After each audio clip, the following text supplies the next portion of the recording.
The Big H Podcast, tune in now. Conversations that'll wow. Laugh and learn, stay a while. Let's explore that Hilton style.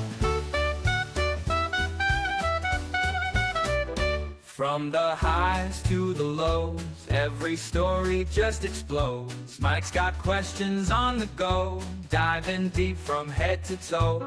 Every week the guests align, sharing moments so divine. Stay with us, the pace is fine. Every episode you'll find. The Big H Podcast, tune in now.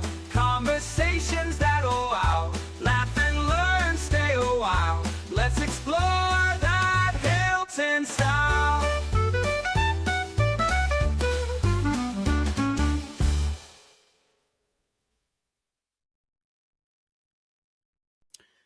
Hello and welcome to the Big H Podcast. My name is Mike Heise, and today my guest is, I'm going to say it in the beginning, my favorite, my daughter Mallory Heise.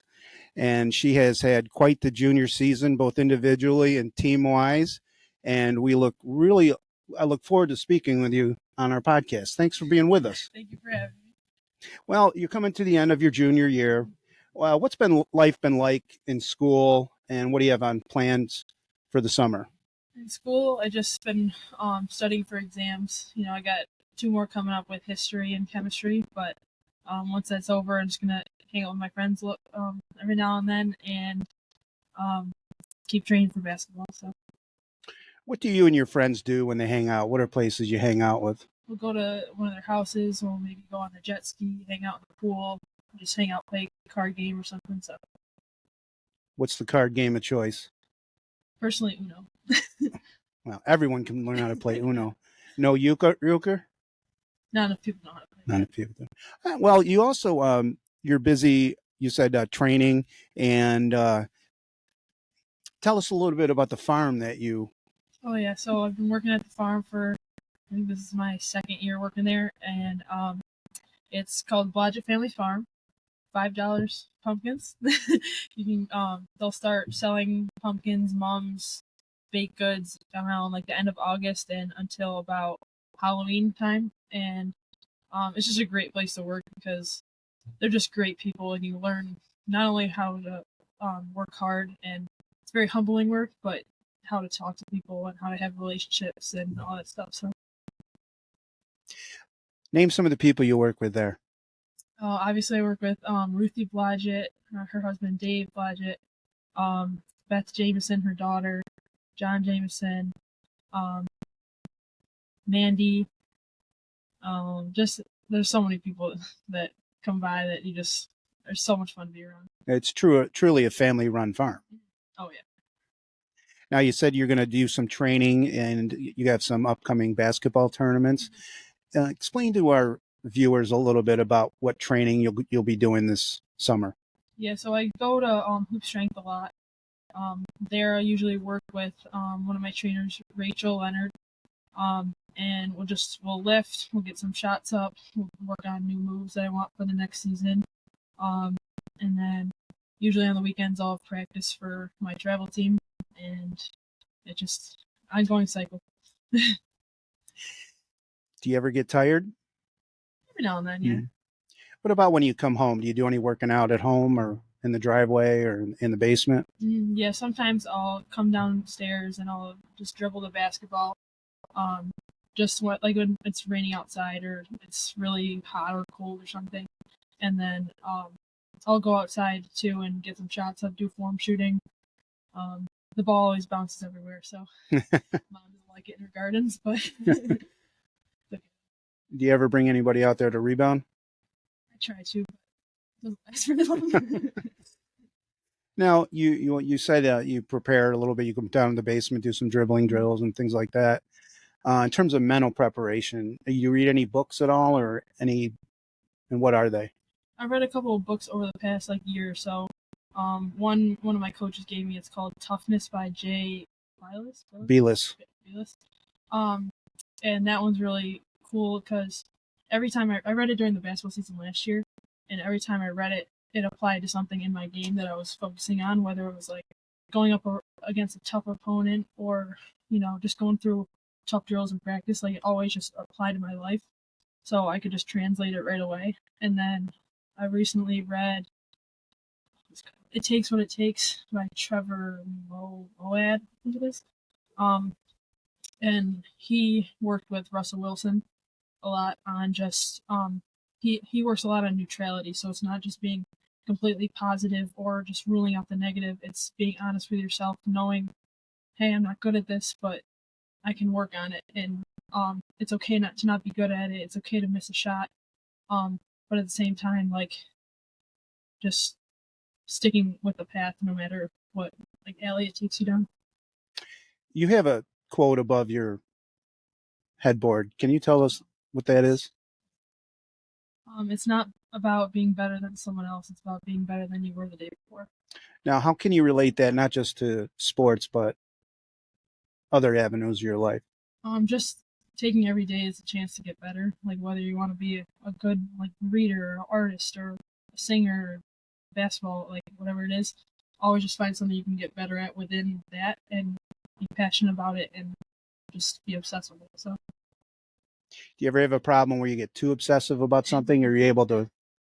usually, like if I'm coming up on a tough game, especially this season, I would like obsess over it, obsess over the scouting report. Um, the maybe the environment we'll be in, whether it's at an opposing place or just a neutral site. I always like overthink about it, like, hey, like it's gonna be here. We got to go against this person.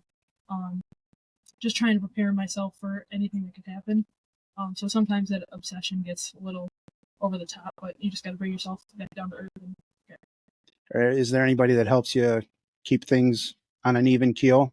um, my parents and my brother, they always like you guys are completely honest with me, so you'll tell me if I'm being crazy or if it's like, all right, that's a reasonable thing to be worried about. But um, really, the people around me are great at keeping me in check for all the emotions that come with basketball and everything. Well, now we're going to into a little bit about that basketball season. It's one of those most memorable seasons I've witnessed, and probably you too. Team finished 22-5, state runner-up in Double A. Um, I'll let you start and just go off of what were your expectations going into the year as an individual, and then as a team expectations. Well, for me, I just wanted to be confident in everything I've done because or I did. Because I had always struggled with, am I good enough? Am I the player everyone tells me that I can be? Like, is it, can I take over a game? Can I score 30 points? So it's just knowing that I can do all those things. It's just how to fit that into, not like my own headspace, like knowing it's okay to be that player, but it's also okay to be the one with 7 assists and 0 points. Like, you don't have to be the hero at all times. Or be the one that's hiding in the shadows. For the team, I knew we were going to be good. I just wasn't sure how good we would let ourselves be because going into the season, with our seniors who were fifth year starters, knowing that they would be gone this next year, we wanted to make it memorable and go as far as we could. We just weren't sure how far it would take us, especially with the tough double A class that we're in. So it was just, going to practice every day, knowing that we can be the best player in the state, or the best team in the state. Um, but actually believing that is like a completely different story, and actually playing it through is amazing for us to at least put ourselves in comparison to one of the best teams in the state. Talk about some of those teammates you had, those two seniors, and then Brookie coming off the bench and being support system. I played this year. We had Ella Clark as one of our seniors and Leah Thompson, who have been right by my side ever since I stepped up on the varsity in 7th grade and they were in 8th grade. And we've been through everything together. We went through the 10-game season of COVID. We even played before that together with Hilton Select. And going through the highs and the lows together, knowing how each other responds to that, and also knowing each other's limits so that when we push each other at practice, we know, like, hey, like you gotta chill out a little bit, or like, hey, I need something else from you. You gotta do this for me or something. So just being that balance and support system for each other, and also being the leaders that um, we had been raised to be throughout the whole program, from the seniors that we had played with, and just keeping it moving on through the whole program so that this can be a dynasty that rules forever. Talk about Brooke Bell and your other teammates too. Brooke Bell, she was a good support player for us this year. She would always be the one to just be scrappy, just get on the floor for that rebound. Just would dive on the floor, just get that charge, like just do the some of the dirty work that not a lot of players would love to do. And it really meant a lot in some of the games that we were in, just for her to come in and get a tough rebound, get it to me, and can push up the floor to Ella. And it was just really good to have those supporting pieces around us. And then some of your other teammates too that rounded out your starting five came off the bench. Talk about them. The rest of our starting five was you had me, and then Ella Simonelli and Maddie Murphy. And the two of them were great all year because they knew their roles. Maddie Murphy, she could be the scrappy one on defense, and also not be afraid to set a hard screen on offense or take that mid-range shot. Like, she's really gaining confidence, and she's only a freshman. So knowing that she can get that maturity young from not only me, Ella, and Leah, and the other players that we have, but just from the experience that she'll have going forward. And then Ella Simonelli, she's great for defensive purposes. She has really long arms, so she can just block the crap out of the ball and get the rebounds. She'll, hit somebody early and go get the board, and it was great to have them around all of us. And then some of those girls that came off the bench. So we had Elena Graziano. She's the spark. She sparked the energy in us. That semifinal shot, which I'm sure we'll get to.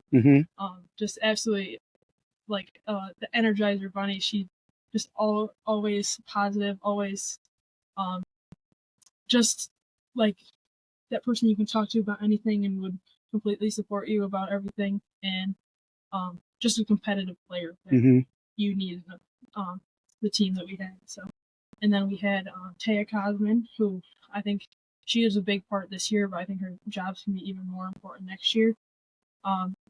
She had big points in some of our tough games. I think Penfield, she had some big buckets to push our lead ahead, and she adds a little bit of flavor because she's very athletic, and she can not only get it maybe in the mid range a little bit and bring the ball up the court, but she can take it from the wing. She can play in multiple places and just fill in the gaps that we might need, especially coming off of a year with a bigger team. We're going to be a little shorter next year, but she's going to bring a good balance to the roster.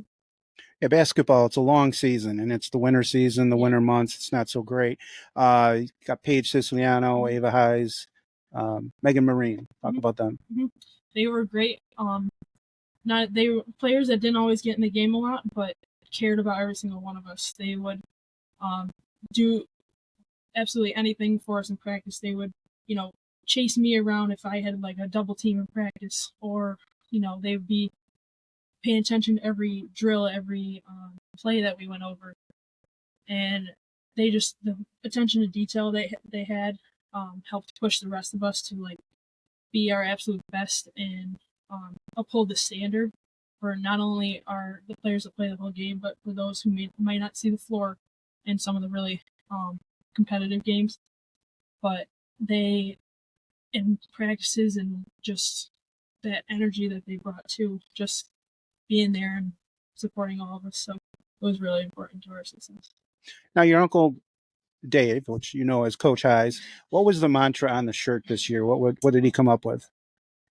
It's not was it the journey? Was that last year? What was this year? You remember? The obstacle is the way. Mm-hmm. Yeah.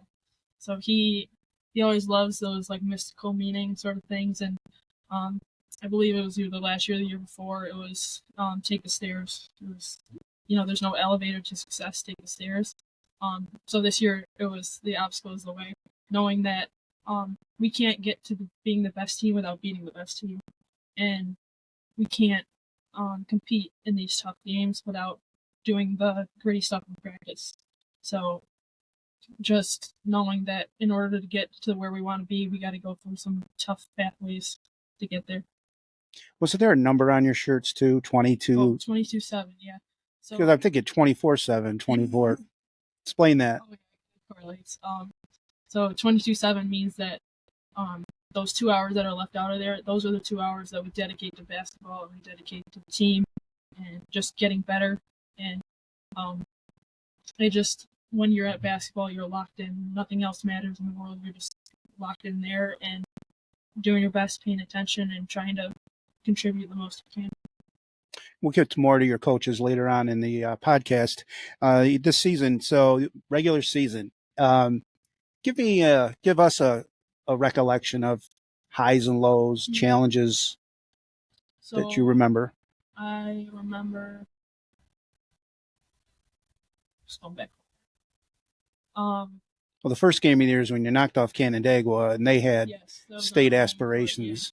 Yeah. They were really tough because they just had so many balanced players and a really balanced roster that could, hit you with a punch just like that. So hitting them, at least hit them early in the season, really helped us. But then, unfortunately, we had to travel out there later in the season, and they got us back. But starting the season off with that kind of expectations was big because it set the precedent that we can hang around with these teams that went to the state finals and won a sectional title in a different class. Like, we can hang around with anybody. And then we had played, I think, Liverpool early.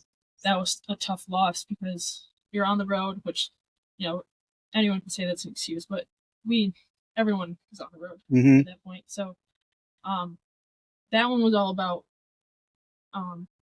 taking control of our own emotions in the heat of the moment because it was a close game all around, but it was also like a really messy game. Right. So just the amount of turnovers from both teams was just crazy. And I think the main thing we learned from that game was you got to win the game up here or you went out on the court because, just being all frazzled and maybe chucking the ball away, you really got to take care of it in those situations. And then I'll never forget the time we played Victor at home. That was probably one of the it opened our eyes to what we could be because Victor, absolute powerhouse for just athletes in general. Insane lacrosse players that also played basketball.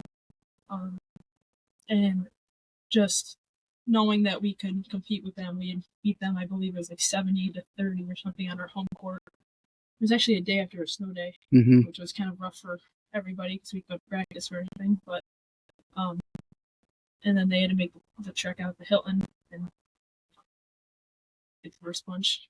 Yeah, you guys were operating on all cylinders that day. They got in foul trouble, but you guys were defensively minded. You were up double digits at halftime. It's the regular season. You always want to play the regular season for the postseason. Right. Coach Heise also did kind of schedule some tough early games. You had Canandaigua and then Liverpool and then St. Mary's, which team you beat, correct? Yep. So he purposely did that this year. Absolutely a gauntlet, as he would always say. We had, I think, the toughest schedule of anybody, especially going to the postseason teams that we played. And the main reason we were so successful with those games was because of the tough games we had earlier on. Because anyone in the postseason can get frazzled over one turnover or a foul, but we had been through so many of those situations that it was just like another day in the job. Like we knew how to handle it. We knew, like Ella, me, and Leah knew we could handle it. We've been in those situations for years. Like, just take control of the moment, stay calm, and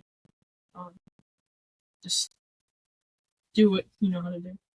Yeah, I believe your sophomore year, the year before, you were 11-11. I think you got bumped by Bishop Kearney in the second round. This year, you ended up 22-5. So you go through the regular season. You are really close to win in the division. And then you go out to Victor at their place. Talk a little bit about that trip. That was interesting, of course, because the last time we played, we beat them by a pretty good amount. But going out to Victor is always tough because you have just their energy in their gym, and their fans actually, they're always going crazy. The refs might, play into that a little bit, try to keep the crowd under control. But that was tough because we also were missing one of our key pieces, Leah Thompson. She was sick. She was pretty sick too. So, we were missing her under the glass to get some boards. So some of our players couldn't do what they normally do that night. Ella Clark was stuck trying to get the rebounds when she's usually out leaking for the fast break, which was tough, but she still did great with the rebounds. It was just they caught us, on a rough night, but it would end up being an overtime loss for us, and we definitely could have pulled it out, but I think missing Leah really impacted us a lot. And Rylan Fehrenbach had a pretty good game that night, she had too. a really good game. She's tough. A lot of good games. Oh, yeah. She's tough lefty, and she wants to go left, and yet she still always gets left. She's very good at getting left, which is just, insane. She got the mid-range. Her 3 is developing. She can finish around the glass. She sneakily gets the rebounds when she might have bigger players on her and stuff, so she'll be tough for a long time coming up. It's Coach Zahn, her second year, and they are a tremendous defensive team too. So that was once again with all the lacrosse players and Rylan and just all the athletes they had. They're so fast. Unusual team. If you can get past the first defender, you're usually pretty good. But with them, you're not getting past that first defender. If anything, you're getting her on your hip and she's fighting hard as she can to get back in front of you. And then also their help defense, they're all swiping in. They're face guarding me. They're just relentless on defense. So it was wild. And again, it helps prepare you for the postseason. Yeah. So I always think as a coach, when my team loses, I always say you learn more from a loss than you do from a win.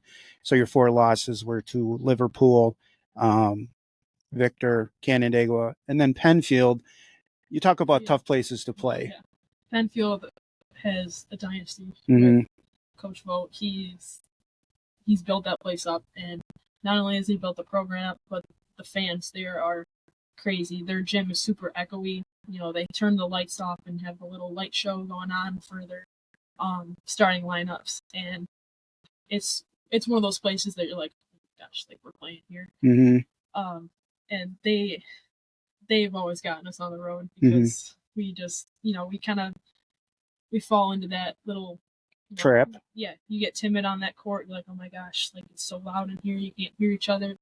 You kind of fall into that trap. You're like, I got to be the one to save the day, and not rely on everybody else. So I think that's what we struggled with that game, and just we came to bad mental preparation, just not being tough enough. So when you do lose a game, what goes through your thoughts when you're driving home? You're looking maybe at a game tape. What do you think about? I always think about what I could have done better, because you could have 30 points and 20 assists, but if you didn't play good defense, then they could have had a girl with 40 points. It doesn't matter what you do on one side of the ball if you don't do the other side. So I always think about, my fouls. Was that a good idea to be aggressive at that point? The passes I make, should I have taken the shot? Did I put that person in a good spot to take their own shot? And just knowing if I put my team in the best place it could be to win the game, and if the other team just played better, then so be it. We'll move on from it and learn. But if there's something that I could do, I'd do better. So you ended the regular season 16-4. What seed were you in sectionals? 2. Are we 2? 2. I don't know, whatever it was. We'll keep going. So the first game you played Wilson. Yeah. Beat them pretty good. That was you hate to look on to the next game, but every now and then you're going to come across a team where you should have a pretty good chance against. So we were just kept preparing for what we saw ahead of us. and one of your teammates, good friend of yours, hit a big milestone. She hit she passed the program school record. Yeah, who had it before? Sydney Carpenter? I think she tied it with maybe. Okay. But Paige had 8 threes in a game, and at halftime, I believe she had like 4 or 5. And you're like, Paige, like, keep shooting the ball. Like, she was shooting amazing. I don't even think she missed one in the first half. Mm-hmm. And, she's got one of those triggers that, like, when it's on, it's on. And like, she's really good softball player. So she's got that aim. Mm-hmm. And she just had confidence in a lot of confidence in that game, which translated to the rest of the postseason for all of us, and just supporting her because she's worked really hard to be where she is.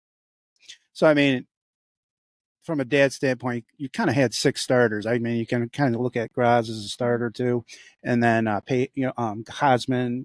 So you had a good mix. Looked like you had depth and stuff. So you knock off Wilson, and then Penfield's coming to your place. Now, Penfield may have been a little bit down in terms of talent this year, but they have the pedigree. They have the, like you said, legacy and stuff. They had knocked you off once. What was the mindset going into that game, even though you were playing at home? Yeah, it was interesting because we had lost at their place first, and then we beat them at our place pretty good, and then playing at our place again. So we were all nervous because we were like, they can do anything. They can throw anything at us. Like, they're very creative with their defensive schemes and offensive plays. Like, they'll just catch you on a backdoor cut. You're like, oh my gosh, I didn't see that coming. So that was, I think once we won that game, I knew that we could win it all. Because overcoming that obstacle mentally was, I think, the biggest one, because they had really tall players, strong players, shooters. They had, really talented people, and just a talented program to play against. And, the atmosphere of that gym was absolutely insane. So overcoming that was probably at least the writing on the wall that we could do it for me.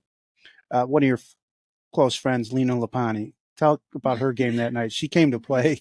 Oh my gosh. She's usually a post player, but she can shoot it. So I think she hit 4 threes that game. And she'll hit you with an elbow in the post and get the board. And you'll just spin around like, oh my gosh, what happened? So she was one of the really tough players that we were worried about. Like, she not only brings energy, she'll hit you on defense, she'll stick the 3 in your face, and just bring that spark that you're like, gosh, we got to play against her. So it's interesting because you talked about AA being probably the most competitive classification this year. No offense against AAA, and talk about one player being absent this year that kind of opened it up for everybody. Yeah, unfortunately, Mariah Watkins had a big injury in I think it was before the season, and she tore ACL. And anytime that happens to a player, regardless of if they're on your team or on a different team or your nemesis or something, it's awful. Like, you don't want anyone to go through that kind of obstacle in life. And it's really unfortunate for her, but for us, it kind of opened up a little bit of a doorway, because she's one of those players you cannot guard. She's tall, she's fast, she's a great defender. She's insane. So them missing her really hurt them, but in a way it kind of helped us a little bit, because we knew we had a chance not only to beat the other teams in the league, but we could also step it up with Webster Schrader, who was the reigning AA champs. And then still had it. Everyone else came back from that team, but the big gun was out. So, yeah. And then, okay, so you knocked off Penfield. Then you go to play Bishop Kearney. And Bishop Kearney's the team that knocked you out last year. They still have some great guards out there. Explain that game, how that game went. That game was, I think that was also really cool for us to be just experiencing, because we all felt the hurt of losing to BK at BK last year. And we had really believed that we had a chance to beat them last year, and then we got smacked by 30. So that one really, it hit us hard.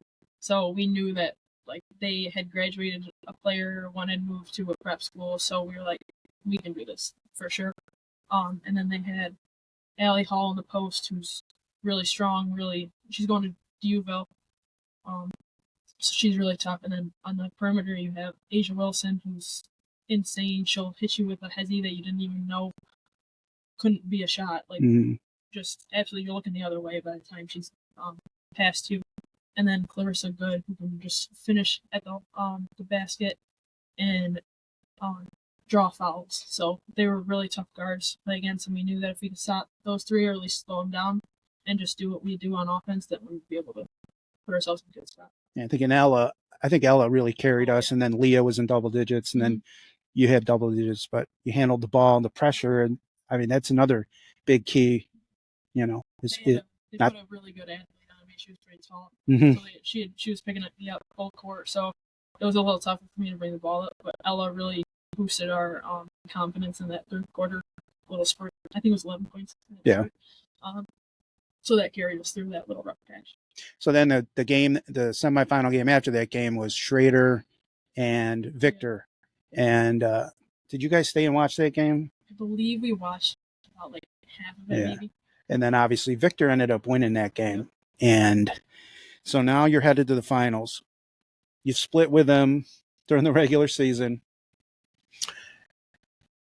You really beat them badly, and then you lost in overtime. What was the thought process in preparing for them? What was Coach Heise saying to you as you got ready for them for the finals that Saturday night? It was just believing no matter what happened on the court. We had been through everything we could imagine. We went through, getting a double team. We went through getting in foul trouble. Having a turnover late in the game that hurt us. So it was just believing that everything we had done up until that point brought us here, and we could do anything as long as we really believed in ourselves and each other. And with a team like Victor, it's gonna be scrappy. You're not gonna blow them out by 40 again. That's one thing that barely happens once. So it was just having belief in ourselves and each other. I think the final score was low scoring, like 39-35. It was tough getting a bucket. It was awful because that gym was weird too. It was at FLCC, and the wall is really far away from the basket, and it's like just a dark gray concrete slab. And so I don't know if it was like depth perception thing or just all our nerves, but both teams were missing shots and struggling to put the ball in the hoop. I believe they pushed up the lead. I think they were up by 9 points at some point in the first half. At that point, I know personally I was a little nervous because I was like, I don't know how we're going to be able to handle this. I know that in years past, once we had gone down by a significant amount, we were able to fight, but not fight back close enough. So that's the one part of that game where I was like, boy, I don't know how we're going to do this, but it's going to be tough. And then everyone the pieces just need to come together at halftime. I've never seen our team be so calm. Usually at halftime we're talking to each other. We're not super crazy or anything. We're just communicating. Like, hey, did you see that backdoor cut? You got to watch that. Hey, you really got to get that rebound. We're communicating. But this time it was just calm. In years past we'd be all frazzled, especially in the sectional final. But it was just the maturity that our team showed in that halftime. I was like, we can pull this out. It's probably like those fifth-year seniors that you had in your fifth year too or whatever. You've been through a lot, and those younger kids sometimes and they came through too. Victor had a hard time scoring, but again, that's tough defense. It's not just because they're missing shots. It was. And talk a little bit about when you finally took the lead. I think it was Leah. It was Leah's, yeah. So that was I think it was an out of bounds play, and she had somehow gotten it on her right hand and had a floater or something. And once I saw that basket going, I was like, oh my gosh, we're gonna win this game because that was one of the toughest plays I think we had all year, just because of the high stakes that were in that game. And having a leader like Leah, she's not always the most vocal one, although she found her voice this year, but she just that maturity and just leading by example. Like, it might be tough for all of us to get a bucket, but I'm gonna get it right now. Mm-hmm. I'm gonna help the team get what we need. That was like one of the coolest feelings, seeing that go in, see the Mm-hmm. crowd go nuts. Mm-hmm. That was awesome. And I just recall you were finally like, okay, I'm gonna take the ball. I'm gonna take the game over.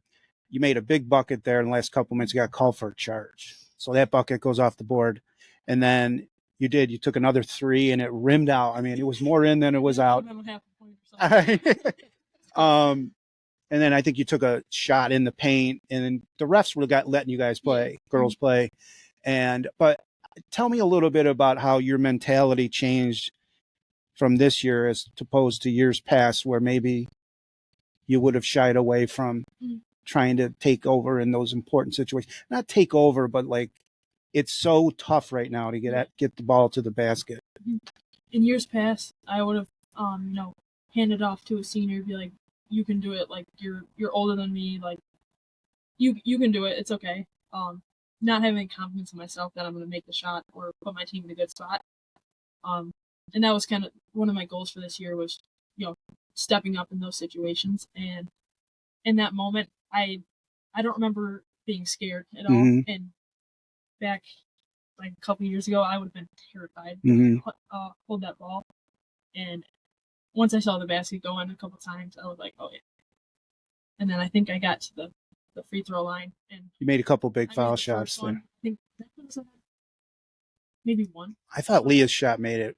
Oh, Go ahead, two, and then I don't know if you had 2 or 3 foul shots there at the end, or somebody two did. foul shots in the first one, two in the second one, and Coach Heise always tells me, he's like, you didn't make any facial expressions until you made that either first or second free throw. I was like, yeah, because I could actually feel it. So then, you still got to get a couple stops, and now it's heavy defense and rebounding. What was it like when you got that last rebound and you're dribbling down the court? I had the goofiest smile on my face, but that was the most like genuine happiness, like from like a sport, because we had, since I got the rebound, there was no chance. There was like 2 seconds on the clock. I was like, no one's taking it now. Like, if I'm gonna do anything, I'm gonna chuck it up in the stands and let the time run out. And just that was the point where it just, if I had actually not hit as much adrenaline that I did, I probably would have cried, because I was like, we did it. We finally did it. We'd always dreamed, like, it's brick season, like, we're gonna get a brick. And then we had done it. So it was just that just sense of accomplishment was just an amazing adrenaline rush, and so crazy. I believe that's the 3rd sectional title in Hilton girls basketball history. Do you know the other 2 years they won it? I think it was 2003 and 2011. So, and then the post-game awards, you had a game high 13 points, and I think you were MVP for the sectionals. Yep. And did you have 2 other teammates that also made all tournament? So that was Ella and Leah. Ella and Leah. You're the 3 5-year starters or whatever. So the postseason awards came in, and I believe Ella Clark made first team All Greater Rochester with first team All County. And Leah? Leah got second team All County. Coach Heise was coach of the year, which is very cool. And then you were first team AGR for a second year in a row, and All Greater Rochester Player of the Year, which was really a feather in your cap. When did you realize that this team was special?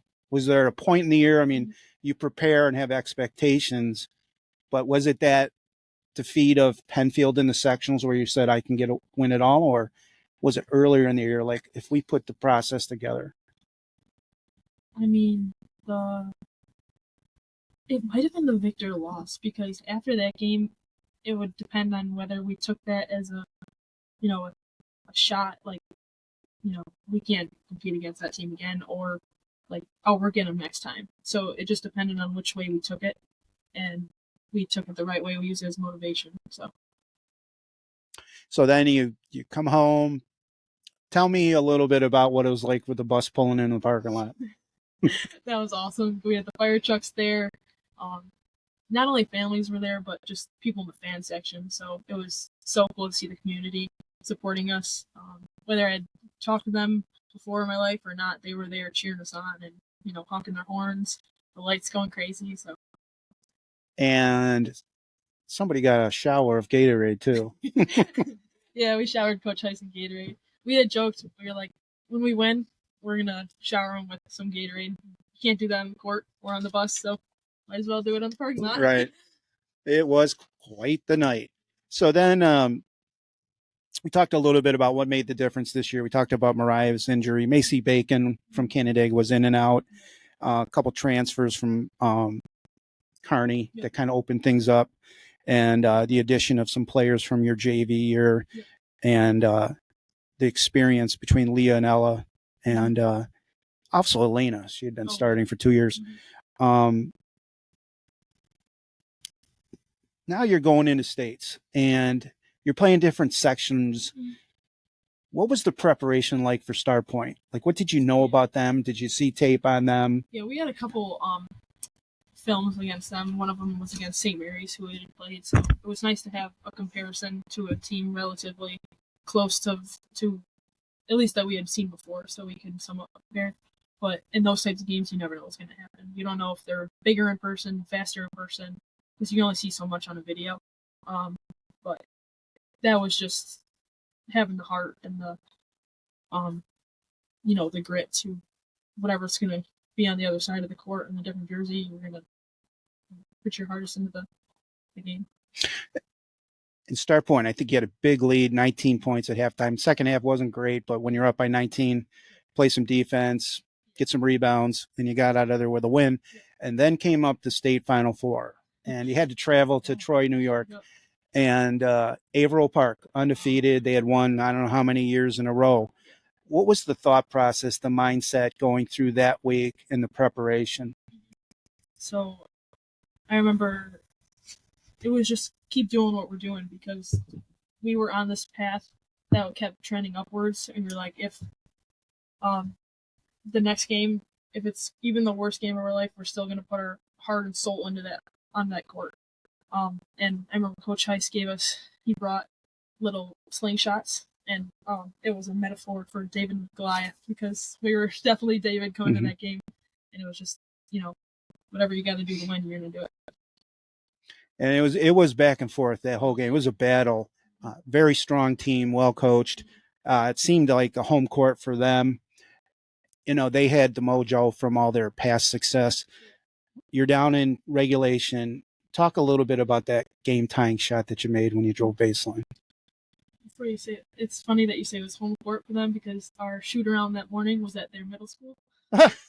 So we were literally on their home court. Yeah. But that shot, I don't even know how that went in, to be completely honest, because it was just one of those things where you're like, I'm gonna shoot it. Like, if I'm gonna get a shot, it's gonna be this shot. And I think it was like I ripped through two people, and then one of them had hit me on the leg, so I was like half turning in the air, but it was a bank shot off the glass.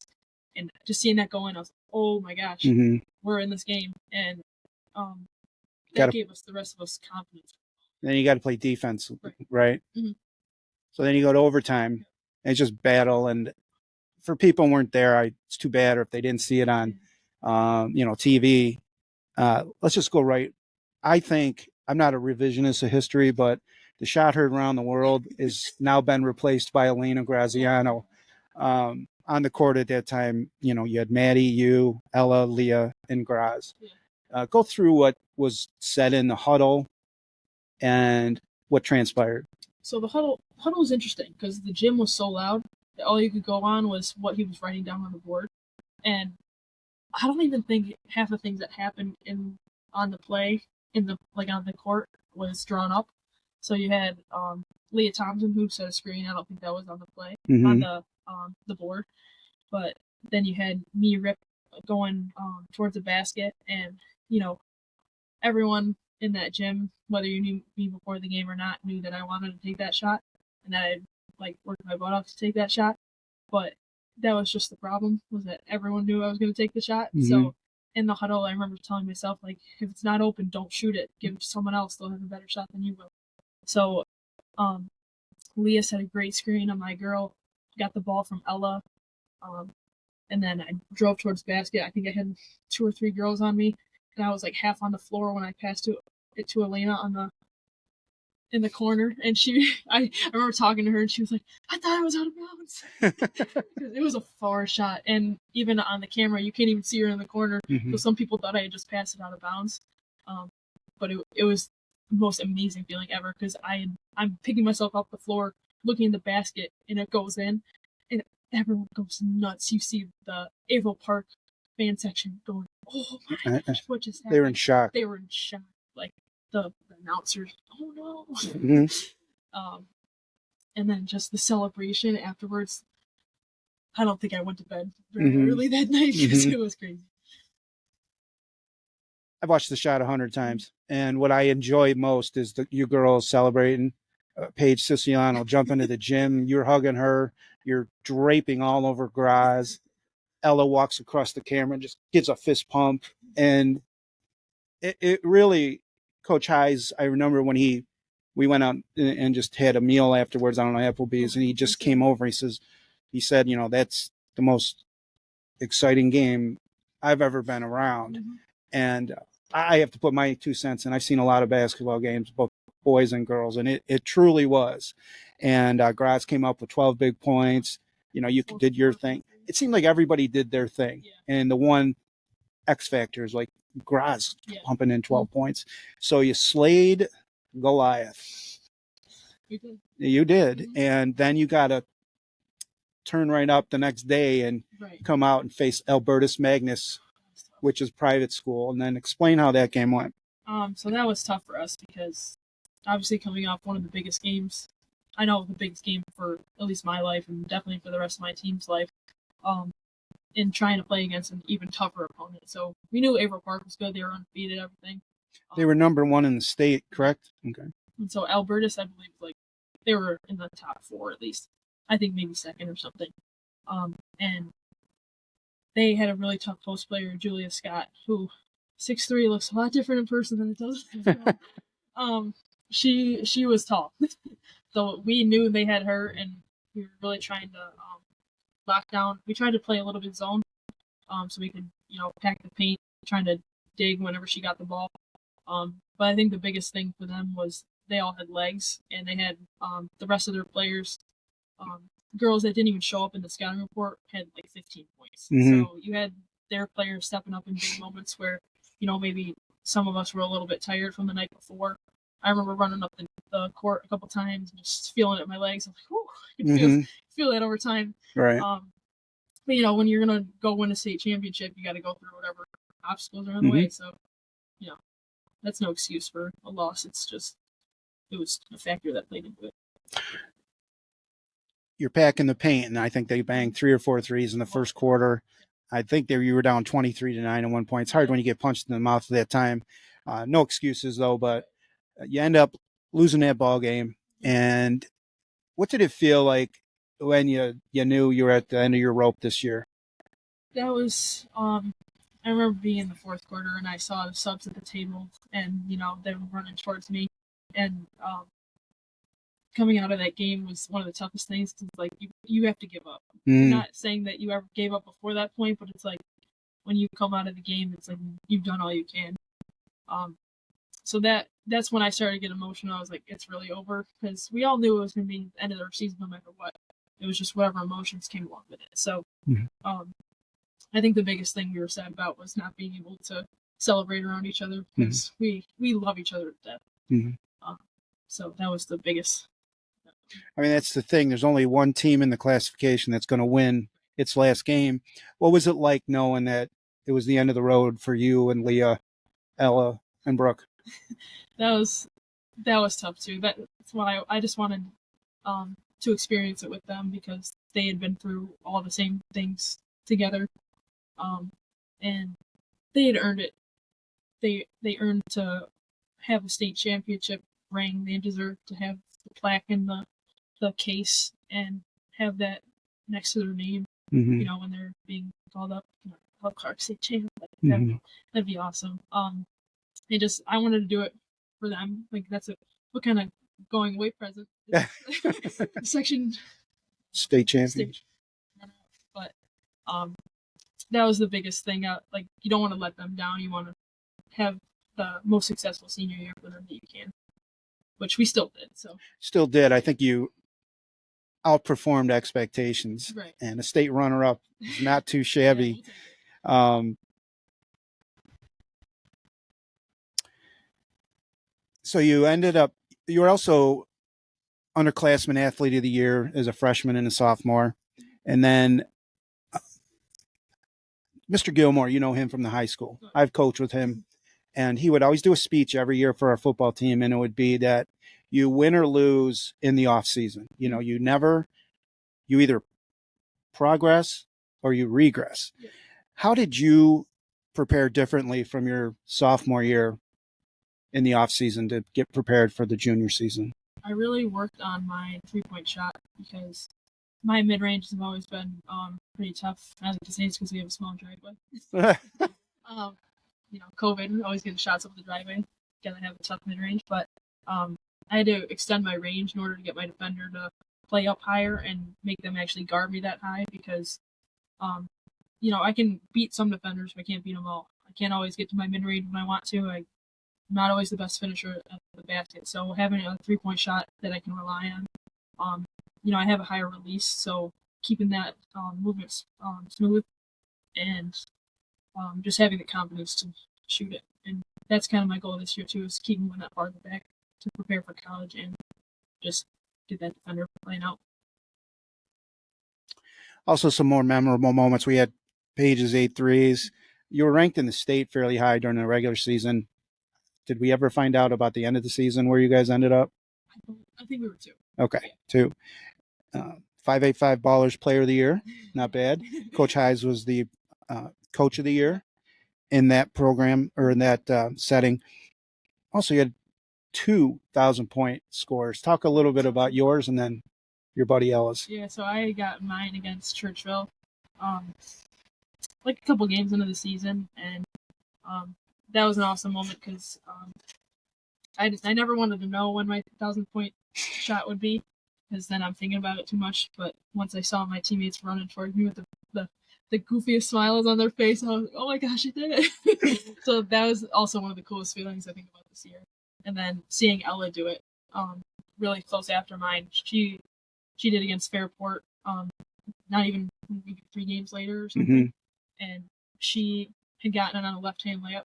And I remember going way back to like 7th grade, and she would never take a left-handed layup. So I think that was more of a, at least I noticed it. I had texted her about it later too, saying like a couple years ago you would never take a left-handed layup. And that ended up being a 1,000-point shot. That was awesome, especially on a fast break too, which is one of her specialties. So it's pretty darn good junior season this year, 2023, 24. Talk a little bit about community support because it was incredible. It was amazing. I remember being at I think it was regionals, and I think I had seen at least one of my teachers from like every year of my life in the stands. So knowing that they were behind our bench and cheering us on no matter what had happened on that court just proved that it's worth it. Just going through all the tough moments, the sprints in practice, the times you're like, I don't know if we can do this anymore. It was worth it because you had people cheering you on that, they drove an hour to come see us play, and to do that for them was great. Talk a little bit about the red towels. The red towels. That was awesome. So we had some rally towels was that for sectional finals or just regionals? It might have been regionals. I don't know. I don't remember. But Mrs. Clock and Mr. Clock and Mr. Ann, they printed out some towels, and every person that stands had a rally towel, just going absolutely crazy after every basket, every stop, and that was really cool for us too because it felt like we were so professional, like we had our own rally towels, and it just brought the community together even more, having them all, celebrate in the same way. And talk a little bit about Cole Murphy and his buddy there at the States. Oh my gosh, they were adorable. So they were running up and down the stands, and the whole the whole game. game, just going defense, defense. They had the signs for the D and the fence, and it was adorable because you have support from the grandparents, you have from your parents, you have from your peers, and from the kids that are coming up after you. So it was really cool to do that in front of them and have their support. Any team functions or breakfasts or dinners that you had that were Yeah, I think we had a chemistry building? team breakfast at the class. We had a team dinner at the Heises. And that was just so fun because I just remember not wanting to leave because we were just having a blast, messing around with each other, joking about just funny things that would happen at practice. And that was what brought us all together because, no matter what team you were on in practice going at each other, you would have fun at those meals. So. And I want to bring up a special group of fans that you had. Talk a little bit about the farm support. The farm support. They are just the best. Oh my gosh. So the farm that I work for that I talked about earlier, Blodgett Family Farm, they were huge supporters of mine for basketball. They went to all the home games, make it out to a couple away games, which was super supportive of them. They would come to my soccer games in the fall, and they cheered For everybody. For everybody. Like sometimes the other team there'd be a really good player that could basket. Like yes. But they're just the best. They are the true support system that I didn't know could be so impactful. Because I think it was the sectional finals. Beth Jameson and John Jameson, Ruthie's daughter and son-in-law. They weren't going to be able to make the game because they had a family trip that they always go on this trip. So it was like, they're just going to go. And I remember a couple hours before the game, they had texted me like, "Oh, we're going to have to make a pit stop at FLCC." And I almost teared up. I was like, oh my gosh, they're driving an hour to come to my game before they go on their own family trip for a week. That's an amazing compliment, just that they want to support me that much, that they do that for me. And they're just amazing. And I personally, Ruthie helped keep me calm. Farmer Dave's just so chill. He is the best. He would just sit there eating his Twizzlers. We got him Twizzlers, and it was quite a moment to experience with them, and good people. Yeah, and every time, every starter that gets announced, Ruthie's cheering for her, every basket. It's really, really good. You were also MVP in the 2024 Rochester Keepers All-Star Game, which was a feather in your cap. So now you got 3 offers to go play Division I school, and talk a little bit about the school that you committed to and what attracted you to that school. So I recently committed to play basketball at St. Bonaventure University, and what drew me to St. Bonaventure was the people. So I had known, I'd obviously talked with coaches. I've been on campus a couple times, and I knew what the school had from a bird's eye view. And then I had gone down there a couple times to visit, and see the basketball side of things and walk around campus a little bit. But I had gone to you were there too. We went to just a normal student visit, and I remember listening to what's his name? The admissions Dean of Admissions. Well, I don't know if he's Dean of Admissions, but his name was Dean. But he was the most genuine person ever. He was super interested in sports. He, you had talked to him a little bit. He introduced himself to me. And just the genuine people that you meet there. I remember listening to the students talk about their experiences, and just they seem like the most welcoming people ever. And then everyone talked about the basketball games, and they talk obviously about the men's side, and the women's program is building up again. I just want to be part of that, so that support system and that environment. And then also, didn't Dean have his wife was a big basketball player too? Yeah, she's say ambidextrous. Yeah, sure was. Do you know what academic field you want to study, or? I thought about studying exercise science because I've always been interested in how the way your body moves affects your performance in sports, and I feel like I could take that to either be a basketball coach, a trainer, or maybe physical therapy. So there's different pathways you can do. And I'm interested in all of them. What are some certain aspects that you want to work on next year, and then your off season is not going to be much after you graduate to prepare you for the Division I level and in the Atlantic 10 conference? I want to work on, I'm not the tallest player, I'm not the strongest player, I'm not the fastest player, but I'm still gonna, work my butt off to make sure that I can still beat you. I think that's the biggest thing going into college is just the physicality difference. I've talked with a coach before, and he's like, just working on that second defender. Like in high school, they come at a certain pace. In AAU, they come a little faster, but in college, it's legit. You're gonna have to make that decision. Split second faster. You have to be able to make the stronger finish, stronger move, and a tougher shot. So, just really working on the mental aspect of playing against physical players and just the skill part. So when you committed, who was the student that made your announcement for social media? Oh, Brady Gary. Brady Gary. So it goes up on social media, and all of a sudden you start getting, I don't know what kids are, Instagram messages. What was that like when people started reaching out to you, saying their congratulations? That was really cool.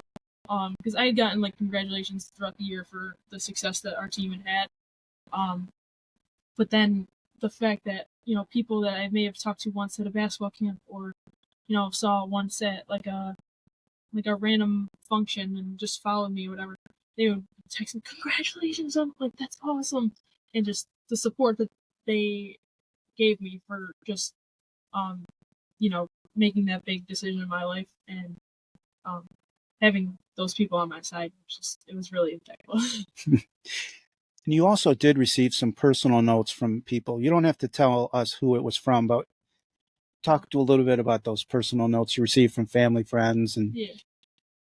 So people that I had never met personally, but who had known me or a family member of mine, sent me some notes that said, it's not always what you do on the court, like scoring a basket. Sometimes just seeing you give your players a high five after a tough play, or just talking with every single player on the court, and they just mentioned how they noticed all the little things that I did, and how not many players do that nowadays, and it was important for them to see it out of a younger player. So I know we're going to get into a little bit of your AAU coaches or all the coaches you've had throughout the year. In terms of preparing for next year, what's in store for the Hilton girls next year? And it's really because you were the hunter this year, you're going to be the hunted next year. So I think it's more the mental part this next year. We're going to be smaller, so I'll probably have to play a little bit of the post player every now and then. We're going to be good shooters because we're small and just attack the paint. But this year it was all like, I think we can be this, I think we can be this. And this year it's all, I know we can be. And it's just, how do we do that again? So it's just trusting the process and trusting yourselves. A team might get us, a victor might get us this year, but there's times to bounce back from those. And if there's anything we can do, we can bounce back from anything at this point. So, do you have a phrase from Coach Heise yet? Did he for the next season? Hasn't released it. Okay, he's keeping that under lock and key. How about a goal of getting bleachers out on both sides for a girls' game? That'd be exciting. They did? You go, Mr. Wheaton. Way to go. Well, good. I wish you luck next year, and of course I'll be watching. Now I want to go through a little bit about some of the people that have an impact on your life and how in coaches and whatnot. I was your first coach. You were a second. Coach. Yep. You were a second grade kid, and Mike Clark reached out to me. Hey, they need a coach. I said, all right, whatever. But I got to have your wife Kelly coaching. And then Matt Thompson also helped. Yeah. What was Coach Clark like? Coach Kelly Clark. She was awesome because she was a female role model. She still is. Just being strong and confident and being just a competitor. And she was just great at, teaching at a young age how to be that player. And you don't have to talk about me. You want to tell him the story? Oh, so he would always hand out $100 bills after practices and games, I think, for the hardest worker or whatever. And he, of course, he'd never give it to me because that would just be wrong. And I had always noticed how you never gave it to me, but I didn't realize that it was because I was your daughter and like you don't want to show favoritism or whatever. And I remember telling him, Dad, you never gave me $100 bill. Oh, you And didn't? I was sobbing. It was in the car. You're still in your little child seat? I was sobbing because I had always worked my butt off to get that $100 bill and never saw it coming my way. I think that's where it all started. Daddy, I worked so hard and you never give me the $100 bill. You eventually did get it. No. Then you so you played select a little bit. And Coach Marine, I think you played for him too, didn't you? So. Okay. Yeah. So you had him and then Coach Kevin Good. Oh yeah. So I remember he had seen me play a couple times at like the Churchville gym or whatever, and he had talked to you and Mom, about, you think she'd be interested in playing for a travel league, it might be a little more competitive, play with a couple of different girls, whatever. And I remember you sitting down at the table, and you're like, do you want to play some more basketball or play with your American Girl dolls? I sat there and I thought about it. I was like, personally, I want to play with the American Girl dolls, but I'll give it a shot. Why not? And that's where it all started, was the ICC Troop. Yeah. That's where I developed my left hand too. True. Do you remember that story? Yeah. He, Coach Good had told me to shoot a free throw with my left hand because I had never go left, absolutely never. And I remember being there after practice. It was like 10 minutes after practice. I just wanted to go home, and he wouldn't let me leave until I made that left hand shot. I'm sobbing, whatever. He's like, it's all, like, you can do this, whatever. I had finally made it. I've never been like so happy, and that's where my left hand all started. Gotta get better at it. And so I did. Now the majority of my moves go left. So. Mm-hmm. And then he was watching you play a game, and you drove the paint, and then I don't know how old you were, third grade, and you tried to do a shot with your left hand, and just came over to me. He goes, "Who does that?" So he also taught you great defense and everything, just being real aggressive and physical.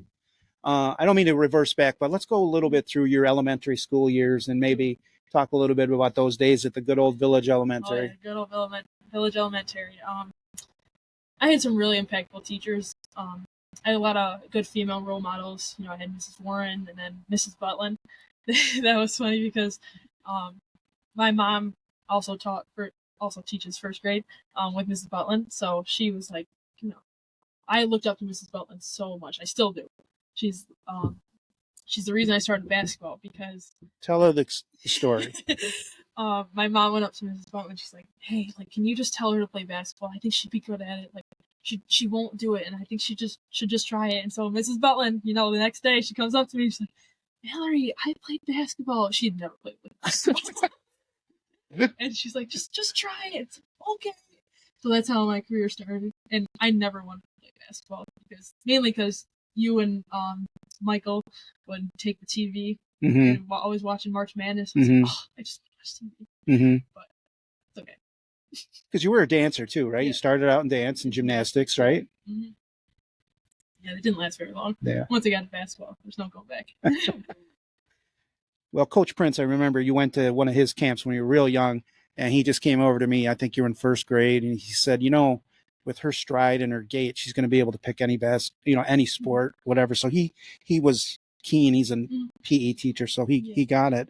So that was Mrs. Butlin. Any other teachers that you had in that K-6 realm that I don't want, you said to me before the podcast, I don't want to forget everybody because I enjoy everybody. There's so many people I've learned from. Third grade, Mrs. Starwald. She was played soccer at UB. She was a great soccer player, and so I looked up to her because she another female role model that I had, and she had run the 5K with me for Girls on the Run. I remember just trying to keep up with her. I was like, I can do this. I can do anything. So she was big on, having a little bit of confidence at a young age, not being afraid to walk into a room full of boys and just beat them, basketball or soccer or whatever I was doing. And then Mrs. Soupe, she was awesome. She was so sweet, biggest supporter. And then Mrs. Sorcone, she is the best. We had so many ongoing jokes in that class. she just taught me just to be yourself. Like, who Mhm. cares who's watching? Who cares what anyone else thinks? Just have fun in everything you do. And then I had Mrs. Foreman and Miss Bauer. They were awesome because you're friends with the Foremans, and Miss Bauer is just um, great overall. And Mhm. learning from them, being able to learn how to talk to someone, um, just on the fly, just have fun talking to somebody. Especially at a young age, not a lot of kids would go up to an adult and start talking to them. But I was lucky enough to have you and mom, everybody, teaching me how to like talk to adults and just seeing you guys interact. So I was able to interact with people older than me. What was it like having both your parents in the building that you attended? You can't get in trouble, that's for sure. They're right around the corner. You know, I didn't ever realize it, but I think there was like a little bit of expectation just because you always have to act proper. Like, parents are always in the building. They have a reputation to uphold. So, I never wanted to let you guys down and do something that would get me in trouble. Everyone would be talking about, like, oh my gosh, I can't believe she did that. I never ended up doing that. No. But it was so fun because, I could help you guys in your classroom and then go to school and then come back and help you guys in your classroom. So it was nice to have you guys close by. I mean, truth be told, teachers there liked you better than they liked me anyway. So, sixth grade, I think you also broke a record in one of the track events, right? Explain that. Fifth grade year, we had track and field day, best day of the year. And I ran the. Oh, he's got the field day trophies, oh boy. This is about you. This is your podcast. One fifth grade, I was running the 800 meter, just 2 laps around the track, and I had beaten the school record. I got like 2:49, and it was 2:51, I think. And I was so proud of myself. And then the next year, I'm like if I don't beat this, like that's just bad.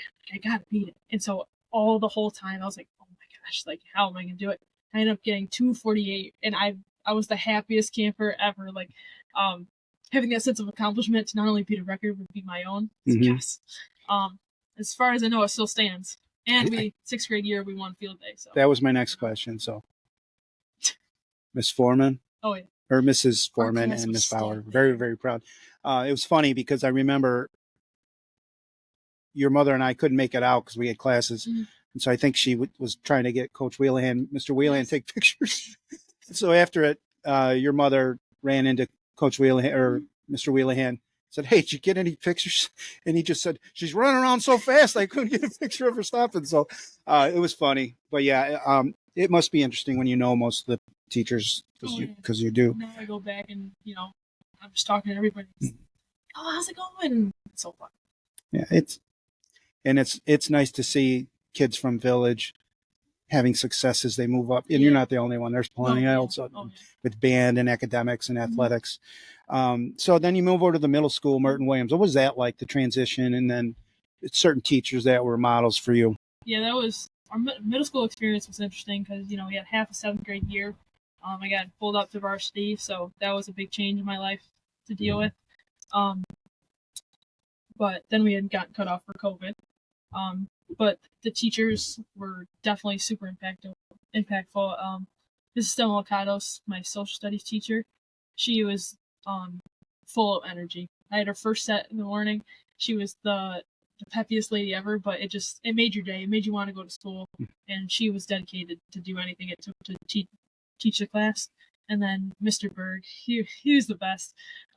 He's my math teacher. I remember he'd always ask me about sports. I remember raising my hand for the weekly news when I had made the basketball team. I was like, I made the varsity team. Whatever. He was like, what? So he was a big supporter of mine. He still is. And I remember he told me, he's like, when you get all big and famous for basketball and you're being interviewed by ESPN or something crazy, you have to mention your 8th grade math teacher. And he told me that he told Yanni Diakomalis the same thing. And when he told me that, I was like, oh my gosh, I'm part of the cool kids. That's amazing. It's a big compliment. So Mr. Berg, shout out to you right now. He's a former teacher of the year. Oh yeah.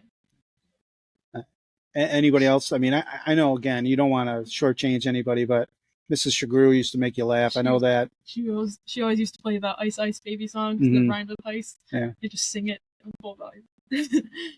So then you moved to the high school. Maybe talk a little bit about classes that interest you and some of those teachers that stand out. I'd always had an interest in social studies because I love learning about the past. I love learning about the wars, and how people's interactions then affect how we do it now.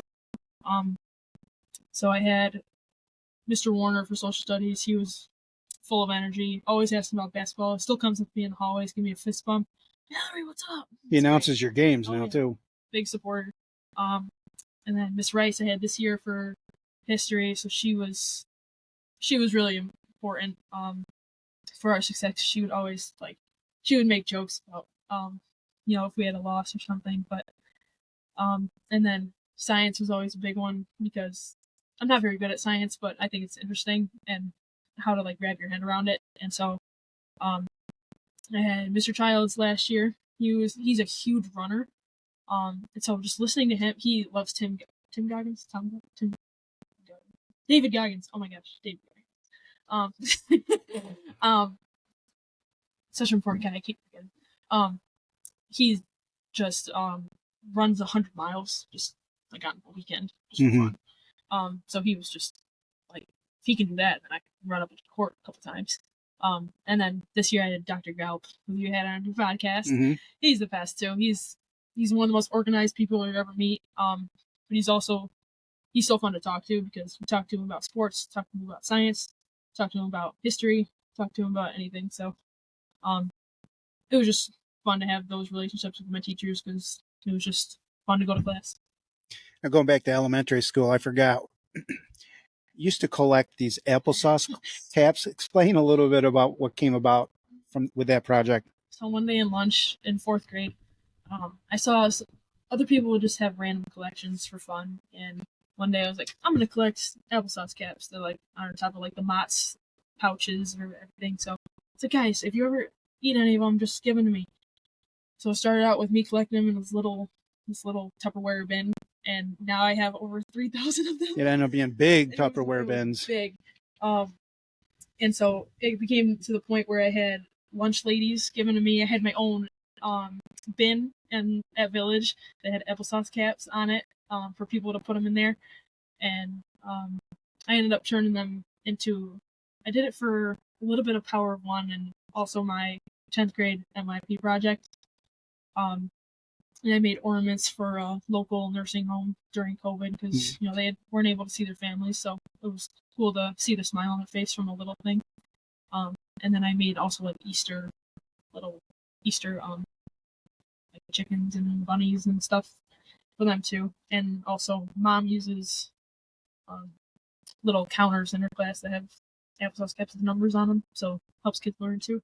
Who was your contact at the senior citizen house? Do you remember? It was one of Mom's. Was friends. It Dawn? Dawn, yeah. Dawn Phillips or something from Elderwood. Okay. I believe in Rockport.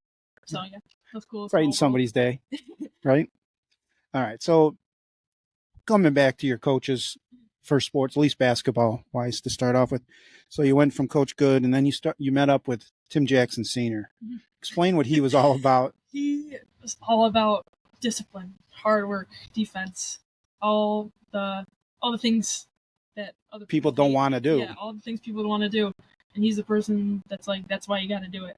I remember hating to go to practice because I didn't know if I was going to have to play defense for 2 minutes on 20 different people going on the little side-to-side drill or run 317s in a practice.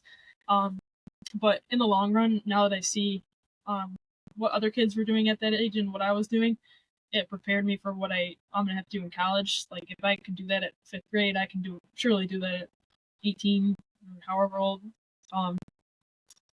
So that was where it all started. He, he taught me what it's like to play defense, which was really important. What was his phrase? If you don't play D, you're sitting next to me. His big motto is, you don't play defense, you're not getting on the court. Right. And that was, I was always shy on offense. I wasn't good at dribbling the ball, didn't think I had a good shot, was afraid to make a move. So I was not the only one that played defense, but defense was my specialty. It was what I was best at. So that's what always got me on the court. Mhm.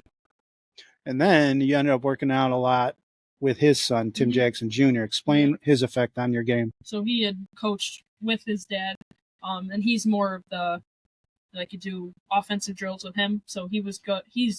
I still work out with him. He's big on the footwork piece and all the little tiny details. We'll be doing crossovers. He's like, hey, keep your head up, or keep your back straight or something. Just the little details that will make a big difference in the game. And he was also one of the people that this year told me that, I can take this team far. That Hilton's gonna be a. He did. He called it after your loss of Victor.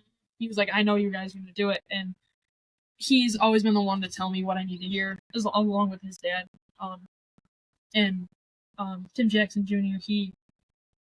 He's always been the person that talks to me about my mentality and knowing, you can be a completely different person on the court. You can have an alter ego on the court. You don't have to be the nice person that you are off the court, because you got to have that little sense of, got to be a beast on the court. So he's still huge in my mentality. He still sends me videos about mentality, about Kobe. How he had he worked on his mental ability more than his. Don't you have his book too? Oh yeah, Mamba Mentality. Mamba Mentality. Have you started it yet? Oh, I read it. Okay. It was cool because it showed his mental part and like little details, like on defense, he shield one way. Tim Jackson Jr. His daughter, obviously, shouldn't she rank in the country? I think she was recently ranked like 86. And explain to our viewers a little bit about some of the offers she's gotten. She's Maya Jackson. She's ridiculous. She's so good. She got recent offers from Clemson, Mississippi State, Harvard, Penn State. I think Penn State, UPenn, something like that. One of the Penns. She's so fun to play with. I've played with her forever. The last couple of years I haven't been able to, but just watching her success and get recognized for it has been great. She's one of those hard workers too. And I recall when you made the state Final Four, he had said something to your mother. Well, I'm not going to come down the first game if they make the state finals. And so I think your mother and I were coming into the gym, and lo and behold, right behind him, his two little daughters and Alyssa were there. It was so good to see them. They're always. And yes, we did hand them all a red towel, and I think he sat there with it. And he was able to figure out in that first quarter, he's like, if you cut those 4 threes down to just 2s, you're going to be in the game. And there's little plays that went a little differently. We could have had a better tremendous support system. I mean, he drove, 2.5 hours or however long it was. So then they go into the school now, and as a 7th grader, the year before, they had all their starters graduated. Team Megan, I think 3 of them, and they were all gone. So Coach Groutman said, "Oh my gosh, I got this pretty good 7th grader." So he moved you up as a 7th grader. What was it like playing for Coach Groutman? It was so fun because he was really positive, and just if next play goes wrong, he's in the huddle, he's completely calm, he's composed. So it was really cool to see how he translates his composure. He just echoes it. So he might not realize it, but in those huddles, I've never been so calm because he was talking to me. He was like, "We're gonna do this play. It's gonna, if this happens, you're gonna do this." So he just was very deliberate, and then he'd make a joke at the end to make you smile. So he's the best. Big Bills fan. Right, huge Bills fan. So then I think he coached you till your freshman year, and then Coach Heise took over. Explain his transition and his style. So he was program assistant for Coach Groutman's last year. So he had obviously known us. He's known us since we were little kids. Obviously, since baby. But he knew the type of style that we had, and he knew how we'd have to tweak it a little bit. Not only to fit the players that we had, but the players we had coming up. So he's very, very organized too. He's got his practice plans. He's got the plays all written up. So his organized system really correlated to how our practices ran. We knew what we were going to get from him. We knew what we would have to do to fit his style, and I think it has worked out really well. Obviously, good scouting reports too, right? Oh, very thorough. Coach Burke. Yes, Coach Burke. He's one of the guys behind the scenes. who runs like program practices for us. He's the program assistant with Coach Heise currently, and he's one of those people come up to you and just tell you a dad joke just for fun. He'll always give you a fist bump.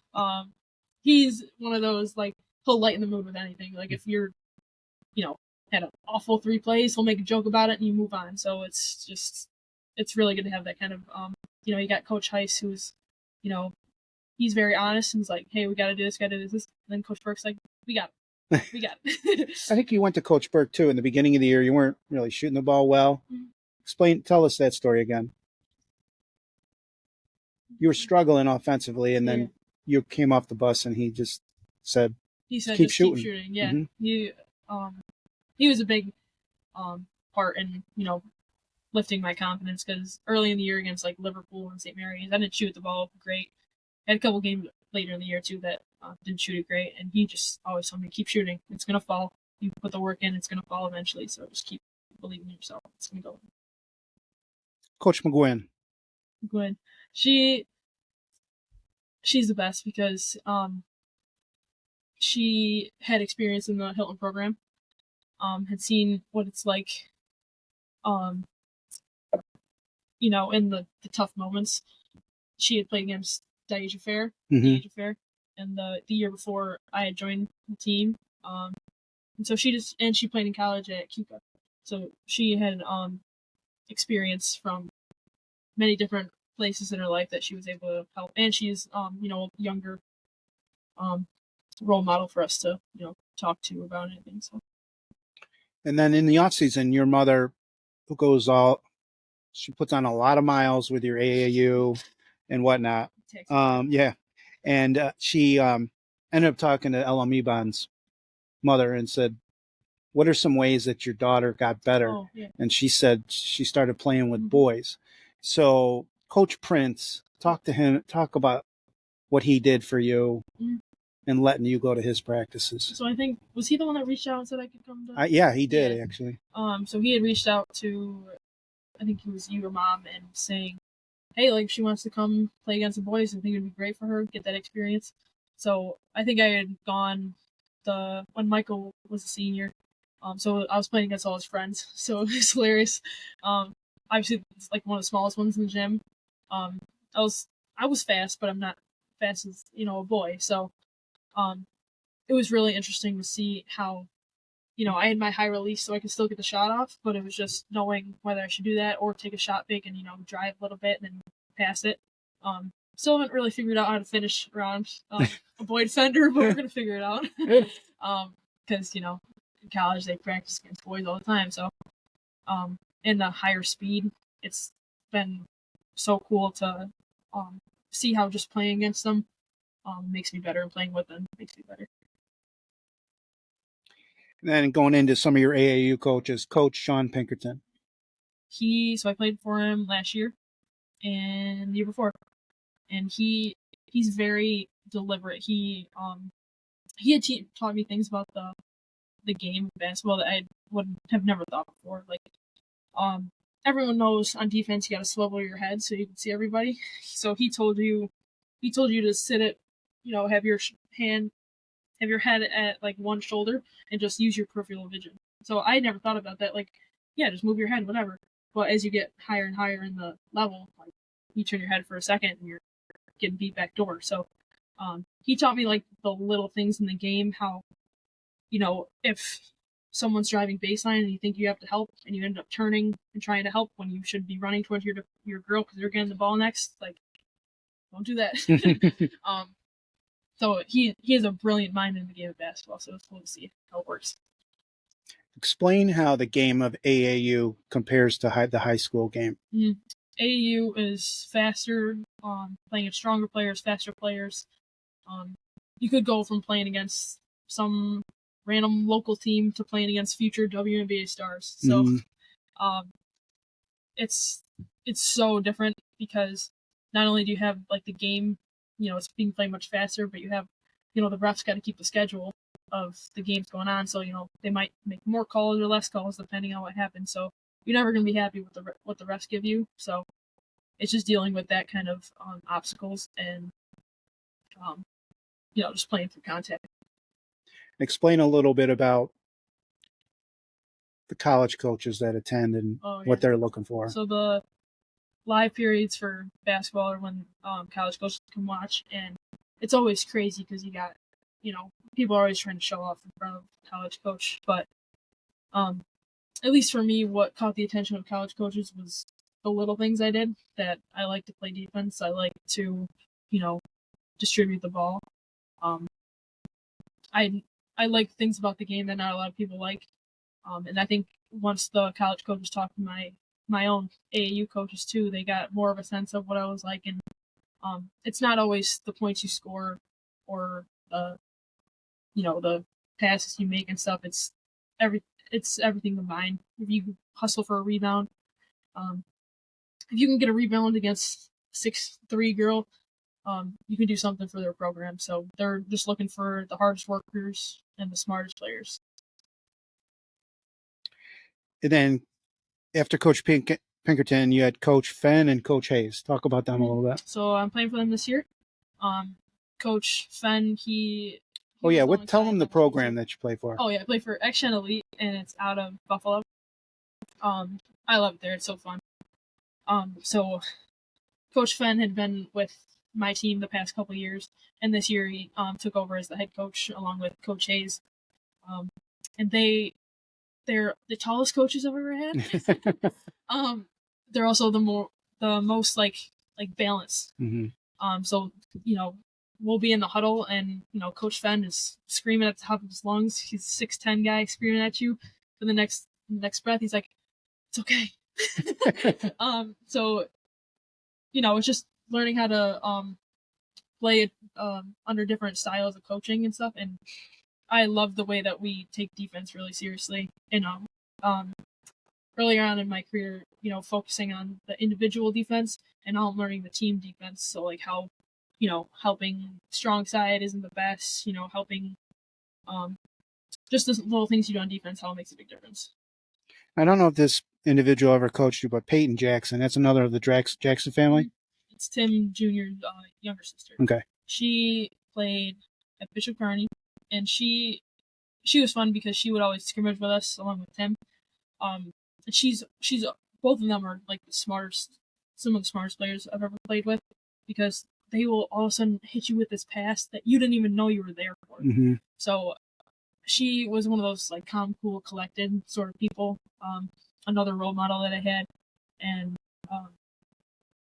it was just really interesting to see her take on the game, and her life experiences, helping us with others. Is she a coach now at the college level? I'm not really. I think she might still do like training or something. Okay. I'm not really sure. And then along the way, you've had some personal trainers. Talk about Santino. He where he works out of, and he works out of Hoop Strength, and he has been really instrumental in keeping my shot smooth, because people always tell me different things about my shot. You got to get it off, take your time, make sure the top doesn't go before the bottom, like all these technical things. And he made it make sense. He wouldn't slow it down when I needed him to slow it down. He teach me different footworks for fun. It would piggyback off of what Tim Jackson would have taught me in a session, but he would just teach me some fun tricks that I never thought of, teach me how to pass it behind my back, and cool different passes you could do. And he would always ask, like, what do you want to do? So it would, accommodate to what I want. And I believe Hoop Strength is where he works out of. Matt Jones owns that place. Talk about the one time where you came in the gym and he had this little team start clapping for you. Oh my gosh, yeah. I think he was working out like a volleyball team or something in the weight room, and all of a sudden they start clapping for me, and then no, it was actually a little basketball camp. All these like first graders, they're like clapping for me. They're like, oh my gosh. They were so cute, so he had me say like a couple things to him, just keep working hard, like all that fun stuff. But it was so cute to see the little people. So even during the year, trying to get better with your school practices, and then you still worked out a little bit with Rachel Leonard. Explain what your workouts were like during the year and what she was doing with you. So yeah, and tape and what she would look at. So randomly throughout the so Santino had gotten a job at MCC, so he wasn't always around at hoop strength as much as he was. So my mom was looking on the schedule, seeing people that I could work out with. She's like, "Oh, this person looks good." So she just clicked on Rachel's name, and I showed up, and she remembered me immediately. So she head coached at Gates Chile High School for the girls team. She coached Sierra Dillard, Miriam Besom, all these like really cute, like awesome players that I remember. I look up to Sierra Dillard. I played against Miriam. I remember playing against her as a coach, so she had remembered me a little bit. She did some research. She watched some of my games, and then all of a sudden, she just like everything she said made sense to me. She would talk about what I was eating, what I was training like in the weight room. She would talk about how I'm warming up my shot. So she understood the little parts of the game that I have always wanted to learn but never had the chance to. So she would talk to me about my diet, all that stuff. And so throughout the season, we didn't always do the weight room as much because you're in season, you can only be as sore. But we did so many different shots and different scenarios that would happen. She would walk through film with me. We watched Aero Park film for like half an hour one time before we trained, and we worked on all the shots that I got in the first quarter. I had a good amount of shots in the mid range, and that's everything we worked on in the gym in those days leading up to it. And she just understood like what pressures I would be going through because Sierra had gone through some similar things, and so she knew how to like lead her through it and help her out. So it's amazing. I still work out with her. She'll go to the weight room and get a lift in, and go on the court and work on the tedious little things that I can. Didn't she teach you yoga? Oh yeah, I went to yoga the other day. And then also you've learned to become a decent line dancer. Didn't she go with you one of those? She went with me and my mom. As you obviously know, mom is a big line dancer, so since she was younger and picking it up again, so I always go with her. So we're like, "Hey Rachel, you want to come with us?" So she came with us the one time. It's a little rough in the beginning because just being thrown into this new thing and trying to figure it out, but she did good. She even made it. She took her mother, and they came to the state final game, which I thought was very special for you and the team. Switching over to one of the biggest fans of yours throughout the years, been Karen Iglesia. Talk a little bit about her camp that first year that you went, I think as a 7th grader, and how much that camp has meant to you. Yeah, so I think it was my year going into 6th grade, or going to 7th grade, that summer. It was one of the free basketball camps because of COVID. It had to be outside and everything. And I was Tim Jackson Jr. was like, "Hey, you want to go to this camp? Like, Amaya's going to go, everyone's going to go." I'm like, "Sure, why not?"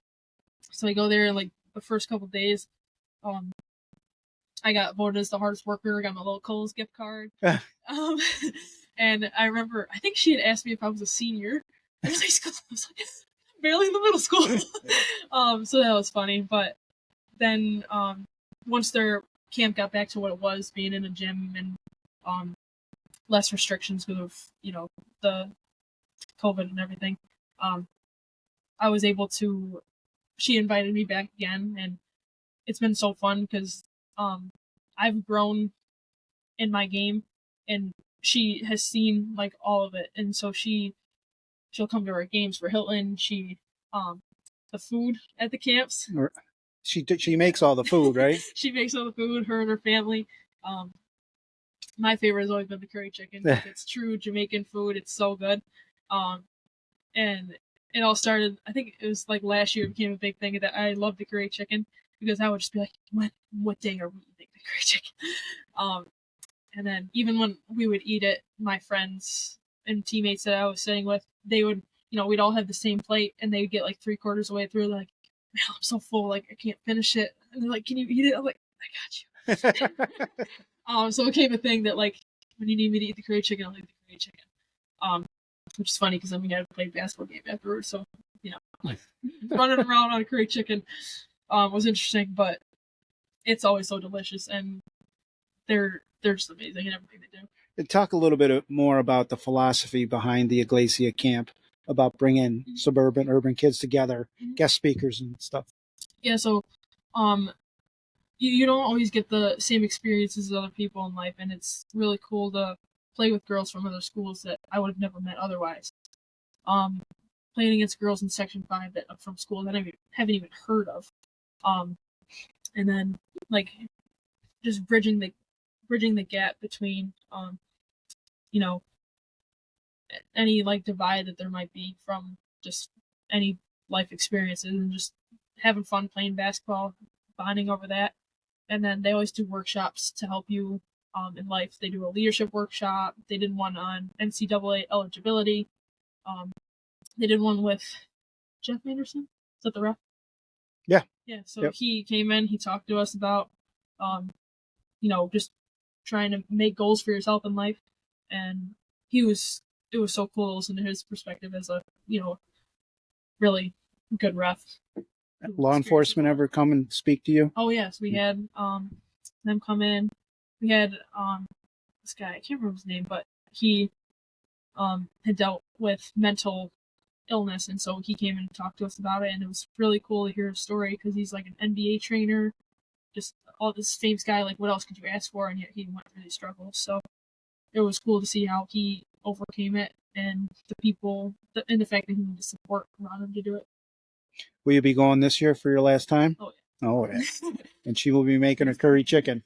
And then she also has really gotten a social media platform. Explain a little bit about Primetime. Yeah, so they've always covered basketball, um, and now they've branched out to like every sport you can imagine, like going to alpine skiing and the unified basketball games, and both boys and girls bowling, just everything. So they really try to make sure that every single kid gets a voice, gets to have their moment in the, the light. And I think it's been cool just seeing like my teammates' face light up when they come over to them with the microphone Mm-hmm. and they get to ask a question. It's really cool to see the impact that it has, even though it's a huge deal for them to be traveling everywhere, but it's like the small things that they do that make Explain a little bit how they ended up getting representatives to cover schools, like, and yeah. I think Lena, Mrs. Jagger's daughter. So now they have a youth council that really just helps them reach more things and accomplish more. So their youth council, I know they helped with the elite awards that I went to. They hand out plaques. They do some of the little things behind the scenes to help her out because she's always running around. As well as Gerard, and Ava Heise was on it.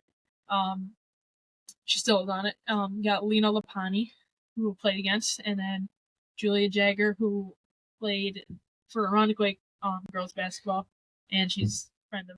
And where's she going to college? She's going to St. Bonaventure. Uh-huh.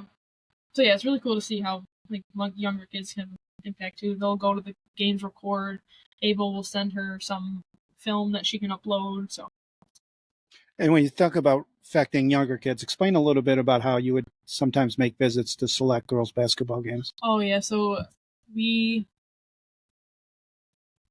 Dave, Coach Heise had always said, like, hey, like there's a select game happening here, like you guys can pull up. And so I believe we went to one time, and that was a huge deal. And then a couple more times, not only me, I would run into them at Hoop Strength. There would be a tournament going on after I would be shooting, and so I'd stick around and watch them play. They're just adorable, like seeing like where I used to be. Mm-hmm. I remember seeing the varsity girls like pop out to a game and how much it meant to me. So it's cool to like return the favor back. And then the one time our practice, we were supposed to have it at the high school or something, and there was a tournament, so we stuck around and watched a little bit. They were just adorable running around. future cadets. So if you get back to the AAU, and a lot of the AAU is for kids to get some experience in the off season, play some more basketball, but it also for kids to get looked at by schools. And name some of the girls you've played with that have received offers and been committed to other schools. So we spoke about Maya Jackson. She's still not committed, but Mm-hmm. getting a lot of offers, a lot of attention that she deserves. Played with Anaya Rowe. She's committed to UB. I think she's at workouts right now. She's always really tough to guard. She, has a little like hesitation, and She's got a she's sick tough. handle. Really good handle, like really tight, and she can finish. Sydney Fenn, played with her last year. She's just the sweetest person you'll ever meet. She's my coach's daughter, and she's going to Indiana now, and it's so cool to see her do that. I remember playing with her last year, and she's one of the smartest people I've ever played with. She was a post player, and she could shoot it, but when she got at the post, she'd see you cut in the back door. She'd see you sitting in the corner with a wide open lane. Like, she's just really smart. So I can't wait to see her play there. So now I play with Kyla Hayes. Right now she's so tough. You can't guard her because she's like one of our post players kind of, but she's gonna be like in between in college. She can finish around anybody, whether you're taller than her, shorter than her, stronger than her, anything. She can absorb contact. And she always knows to be in the right place at the right time. So yeah, it's really cool. She has multiple offers too that she's considering. Mm-hmm. And then I was playing with Emily McDonald. She plays for St. Mary's, who we played against for school, and then she's only a sophomore, going to be a junior, but she's so tough. She's got these long arms that can finish around the rim like crazy. She's got a tight handle. She can keep the ball away from her defender really well. So her and I will trade the point guard spot every now and then. So it's been fun to play with her to see how she is so adaptable. Where does she have offers from right now? She has offers from like Wake Forest and Virginia Tech and Villanova and Purdue. So I'm excited to see where she goes. And then Bree Barr I played with last year. She's also committed to UB. Must be there for workouts now too. She's tough. She's a tough player in the post. Liv Russell, she's committed to UVille, along with Allie Hall, who I played against, but played with Liv last year, and she's a shooter. She's a strong guard, so she'll be really helpful to have. Like, she can drive in, make that pass, and shoot that shot. Jordan Williams, going to Niagara, she's one of the most athletic people you ever meet. Like, can jump so high, so fast. And her defense, like, you can't guard her. You can't score on that girl. So, and that's Niagara's main principles. So she'll do really well there. And then Reese Beaver, the sweetest person ever. She can shoot it too. She can shoot it. Didn't she score like 2,000 points or? She's close.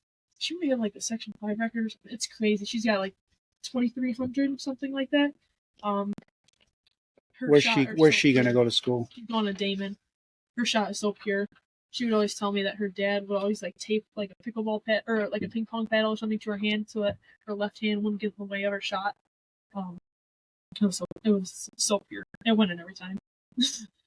I mean, other girls maybe that I didn't write down that you remember that you played with or you're playing with right now that yeah.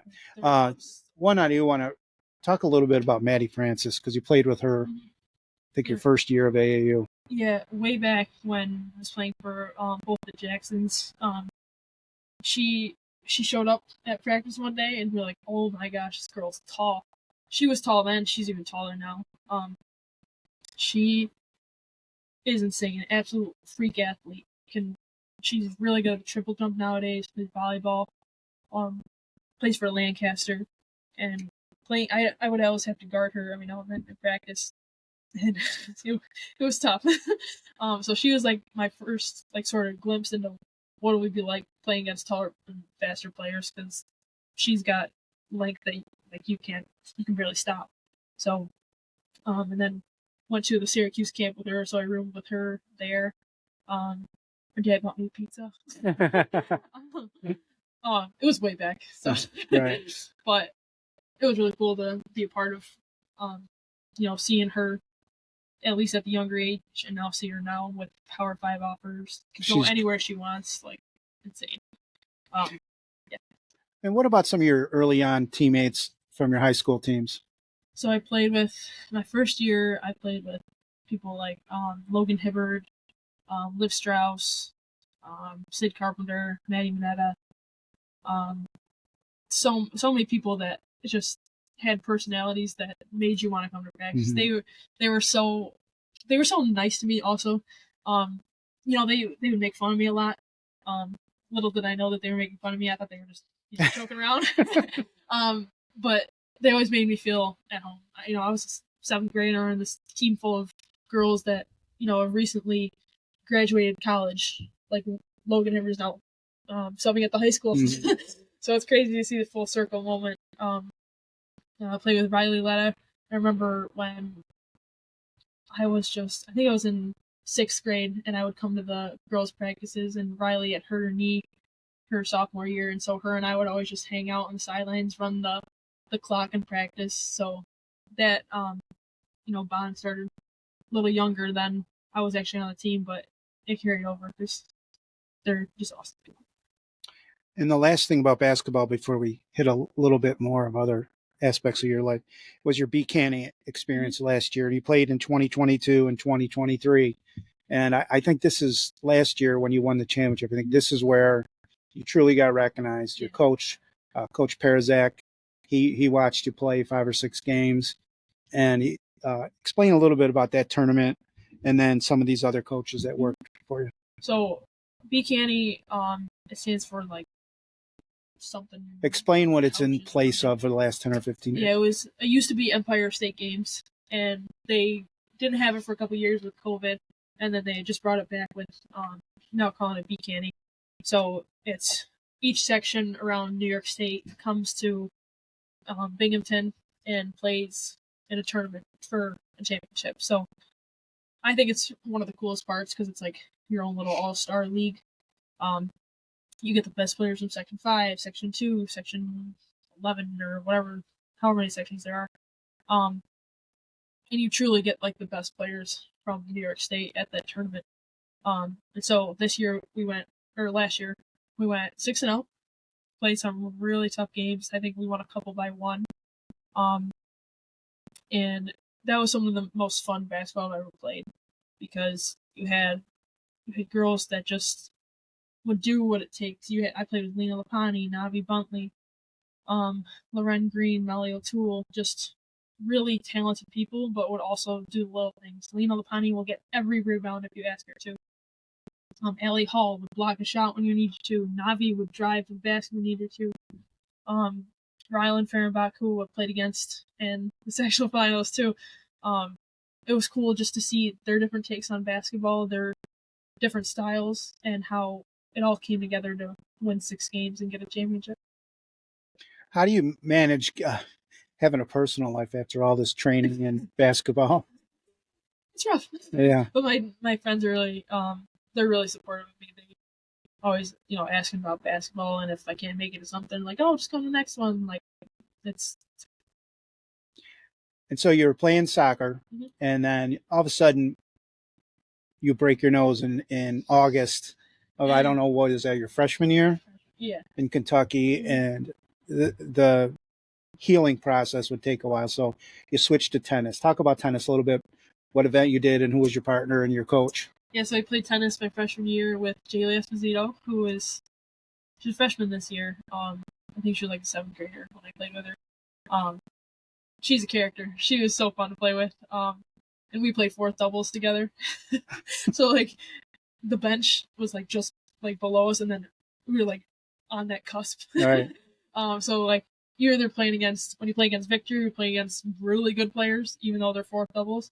And then when you play against, maybe a smaller school, you're playing against just, people with similar skill level. So it was interesting to see a different sport, a much different speed than basketball or soccer. Personally, it was a little slower. It was interesting to see how hard it was because you look at tennis players, like, oh, I can hit a ball. But you don't realize when you hit the ball, it just goes straight up. So you got to like, serves are so much harder than they look. Right. How's Coach Brack? He was the best. He was so chill. He taught me a lot. He was like, when you're doing your serve, just think of it as a free throw. Yeah, sometimes you need those sports just to slow down. Go from the intensity of basketball. And then you played flag football in its inaugural season. Talk a little bit about that. Yeah, so Section 5 had just started the flag football for girls the year before I played because Hilton didn't have a team. And then they made a team my freshman year, so we played it in the spring, and that was interesting to be a part of like a first year sport because girls could play too. They gave them the chance to try it out, but still play their normal sport. So we had track athletes, lacrosse players, um, and we only practiced a couple times a week for like an hour or two. So it was hard to compete against some of the schools that had that kind of season the year before, and had practice every day of the week and everything. But it was like an amazing experience to actually play in like somewhat of a like similar football game to like what you see in like the Super Bowl or whatever. Just have wristbands and Hmm. call the plays. They call it a non-contact sport, but you still hit people. Not as bad, of course, but you still. Did you like offense or defense better? Defense was so much better because um, offense was tough because we were so new to the sport that you don't really have much to go off of, so you're just trying to make the best of it you could. Um, but defense, I've always had a defensive mindset, and so it was easy to correlate it to flag football.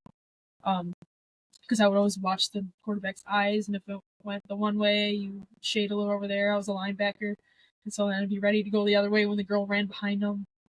And then at the end of the year, because it was like the first couple seasons, the Buffalo Bills had their they like sponsored some of the teams, gave them flags and stuff. So they had each team invite a girl to play at halftime of one of the games. So my teammates had picked me to go.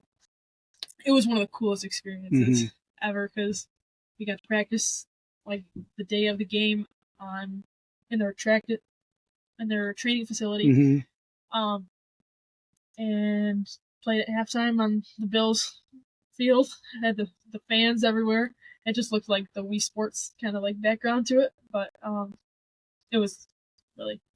Talk about some of the players you got to high five. I got to high five Josh Allen, Stephon Diggs, what's his name? Dawson Knox. Dawson Knox. Demar, was he there? Demar, yeah. That was so cool. They're so much taller. They're huge. Yeah. Yeah. That is a good experience, and kudos to your teammates for voting you as representative. So then soccer, you decide for your junior year this year to come out for soccer. You guys had a really solid first year under new head coach Nino Pilato, who was one of your youth coaches. Explain let's a little bit about what soccer was like this year, and then what happened in the sectionals. Yeah, soccer was a blast because the soccer players that I played with were just so fun to be around. And everyone had a love for the sport, no matter what part of it you loved, like whether you loved being on offense or being on defense. Like we all just had fun doing it. And the biggest challenge for us this year was scoring later on because we had Maddie Vogler, who was one of our big offensive pieces, tore ACL early in the season. So another awful injury that you hate to see. And it was really hard for us to come back from that because we had Liv Pilato on the offensive side, a couple other key players that just it was really hard to like transition like at that sudden of a moment. Playing against some really tough soccer players in the second half. Any of those players going on to play college or get offers and commit? Yeah, so Liv Pilato was recently committed to Akron. Akron. She's a junior as well, so be playing with her next year. And then Chloe Cardone committed to play. She's doing track and soccer at Damon in the fall. So, and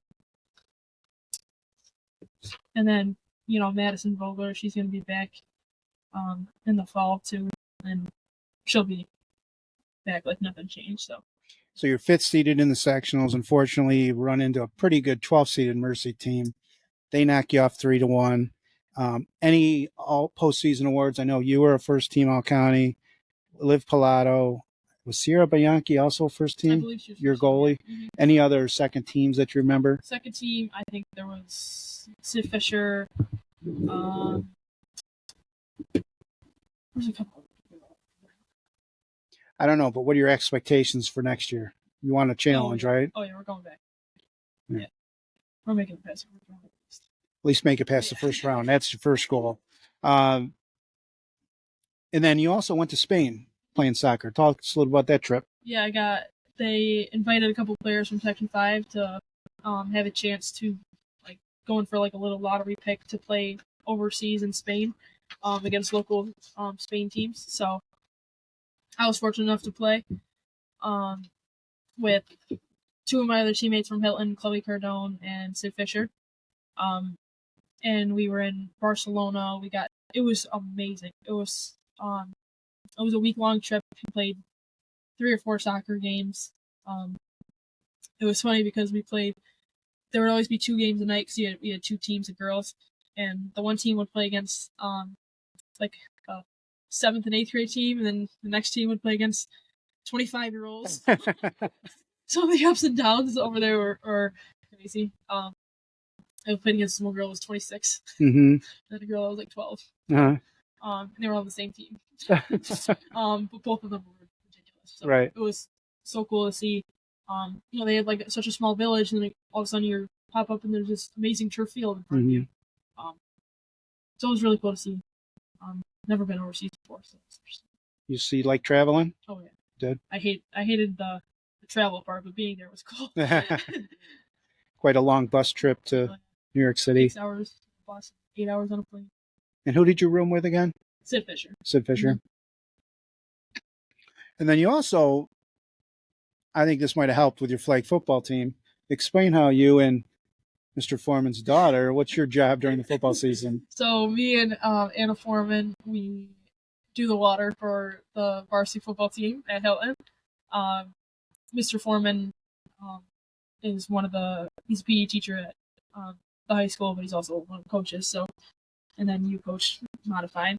So it's like a family affair. Mm-hmm. We'll bring out the waters.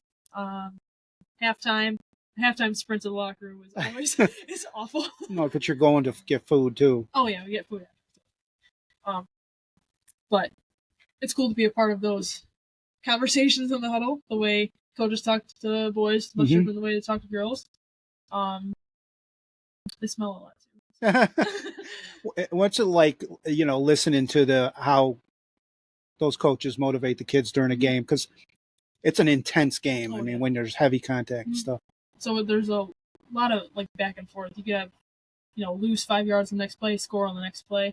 And it's amazing how, especially with the Hilton program with Rich Lapani, he uses his players for what they're good at. He'll put them in spots that maybe they might have never thought of that they just shine in.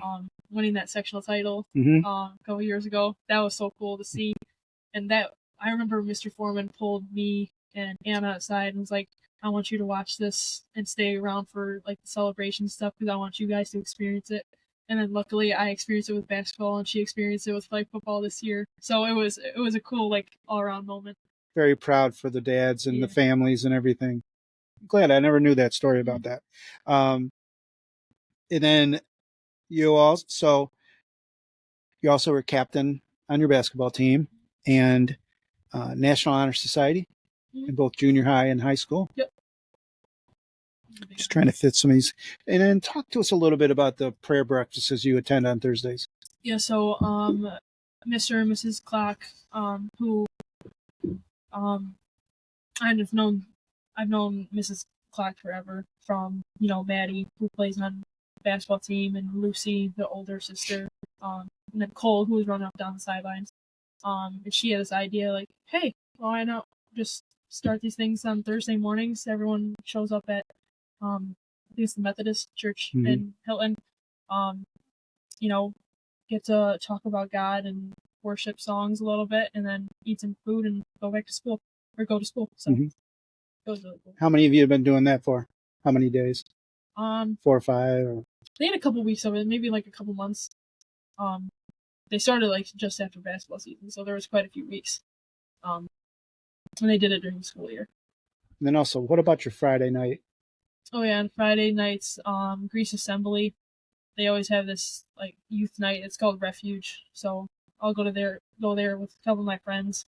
I really get to experience like a church community and you get to play volleyball there, you get to play some games, but you also get to learn about God and how He plays a role in everything we do. So.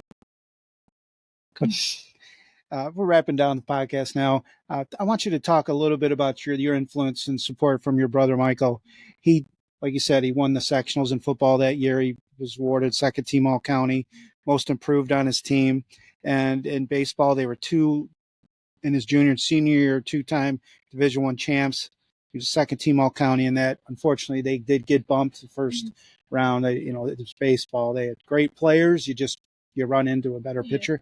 Talk about Michael and his influence on you. He's one of my biggest motivators because I remember playing lift the ball against him in the yard and I could barely hit it. Mhm. Like when he would pitch it to me, it always pushed me to do better the next time. And he, even though he was away at college this year, he watched every one of my games. I think he watched a couple soccer games. He does not like soccer whatsoever. So that was really important just to know that I had his support even though he was away. And he tells me like it is, just like you. Right. He texts me before the games, like good luck, be a beast. A couple words that chosen in there. Mm-hmm. And he'll just joke around with me, like if I missed a free throw or two in a game that we won the game by 20, like why'd you miss those free throws? Because he does watch them from his college. He'd live stream them, text me before and after the games, talk to the whole family on the phone. It's awesome to see, like, as when we were younger, we would always fight against each other for who was better at this, better at that, but now it's just, supporting each other. Your mother. My mom, she does so many things for me that, I don't even know that she does, but she, well, she drives you everywhere, so that's one thing. The sacrifices that she's made for me to be successful just in sports overall, not even just basketball. The amount of times she's waited in the parking lot because I wanted extra shots up, or she drives me to Buffalo for practices, waits around for 3 hours while I'm at those practices. She'll joke around that she is gonna complain about it. She'll jokingly complain, but she's a she just does stuff that some people wouldn't. 100%. I agree. What's some advice you have to young girls in pursuit of athletics? Kind of said it earlier a little bit, but find something that you're passionate about and just be obsessed with it. Like I said before, I used to hate basketball, and then I found a passion for the things that everyone else hates. I started to like running. I started to like playing defense, getting extra shots up and stuff. So once I found that those things that I was obsessed with, I started to do it all the time. And when you're doing something and you're having fun, it makes you want to do it more. So just finding something you're passionate about it and get better at it every day. Where do you want to be in 5 years? Finishing up my career at Bonaventure, hopefully with, want to get a championship always, and just help build up that program. Getting bachelor's. What's that? Bachelor's in 4 years. Yes. Probably should know that before going to college, but knowing what I want to do with an exercise science, major, and yeah. All right. I'm gonna ask you some favorites. What's your favorite food? Pizza? Favorite TV show? Friends? Favorite movie? Top Gun. What the first one? Okay. Favorite song or musical genre? I love country, and I love "Beautiful Crazy" by Luke Combs. Okay. Favorite book? Not basketball related. My favorite book is Refugee. Okay. And then basketball book is one of them. That's the one I said earlier on, like Take No Mistakes or something. Toughness. Okay. Favorite relaxation activity? Watch TV. Netflix, Hulu. Netflix and All Hulu? of the above. No, all of the above. Do you have a quote that comes to mind? Just like in general. Yeah. I always used to say, or write on paper and stuff. If you think you can't, you're right. I did on my little bowl for a pottery thing that we had to do in like 5th grade. And that I never realized how impactful that was. Can you repeat that again? If you think you can't, you're right. Okay. Good rule to live by. Someone used to tell me that it was too negative. Okay. Last thought. One person from history you'd like to eat dinner with? Either Michael Jordan or Kobe. Michael Jordan or Kobe? Or Kobe, one of them. And reason why? Because there's something about their mentality that is so like beyond just the average person, and the successes that they had and the little tricks and tips that they must know. I just want to know everything. Well, one of the two you got a chance of having dinner with. The other one, well, Mallory, anything I didn't ask you, anything you want to pass on before I wrap us up here? Well, you have been really impactful in my basketball career, so I've stayed out of the way. I let all those great coaches take care of you. you guys let me take control of it. So I think that's important for younger players too. Is do what you want to do. Like just because if your parents say like you gotta do this, you don't have to do it. Mm-hmm. Like you guys always say like you can quit if you want, and I never did because there's something about it that I let me take control of my career. It's your journey, and that's what your mother always told me. Let her take care of her journey, and she'll find her way. And you have in your high school. I hope things go well with you next year in soccer and basketball, and then as you move on to St. Bonaventure. And it's been a pleasure talking with you. You're my favorite guest and favorite player to watch. You play with intensity, a smile on your face, and you play unselfishly. You're one of a kind, and I hope you come back in the future to talk to us more when you're in college. And folks, this has been Mike Heise with Mallory Heise, bringing you Huddle Up with Heise on the Big H podcast. Join us in the future with more people from Hilton and talking about how great this community is. Thank you for tuning in. The Big H podcast, tune in now. Conversations that'll wow. Laugh and learn, stay a while. Let's explore that Hilton style. From the highs to the lows, every story just explodes. Mike's got questions on the go, diving deep from head to toe. Every week the guests align, sharing moments so divine. Stay with us, the pace is fine. Every episode you'll find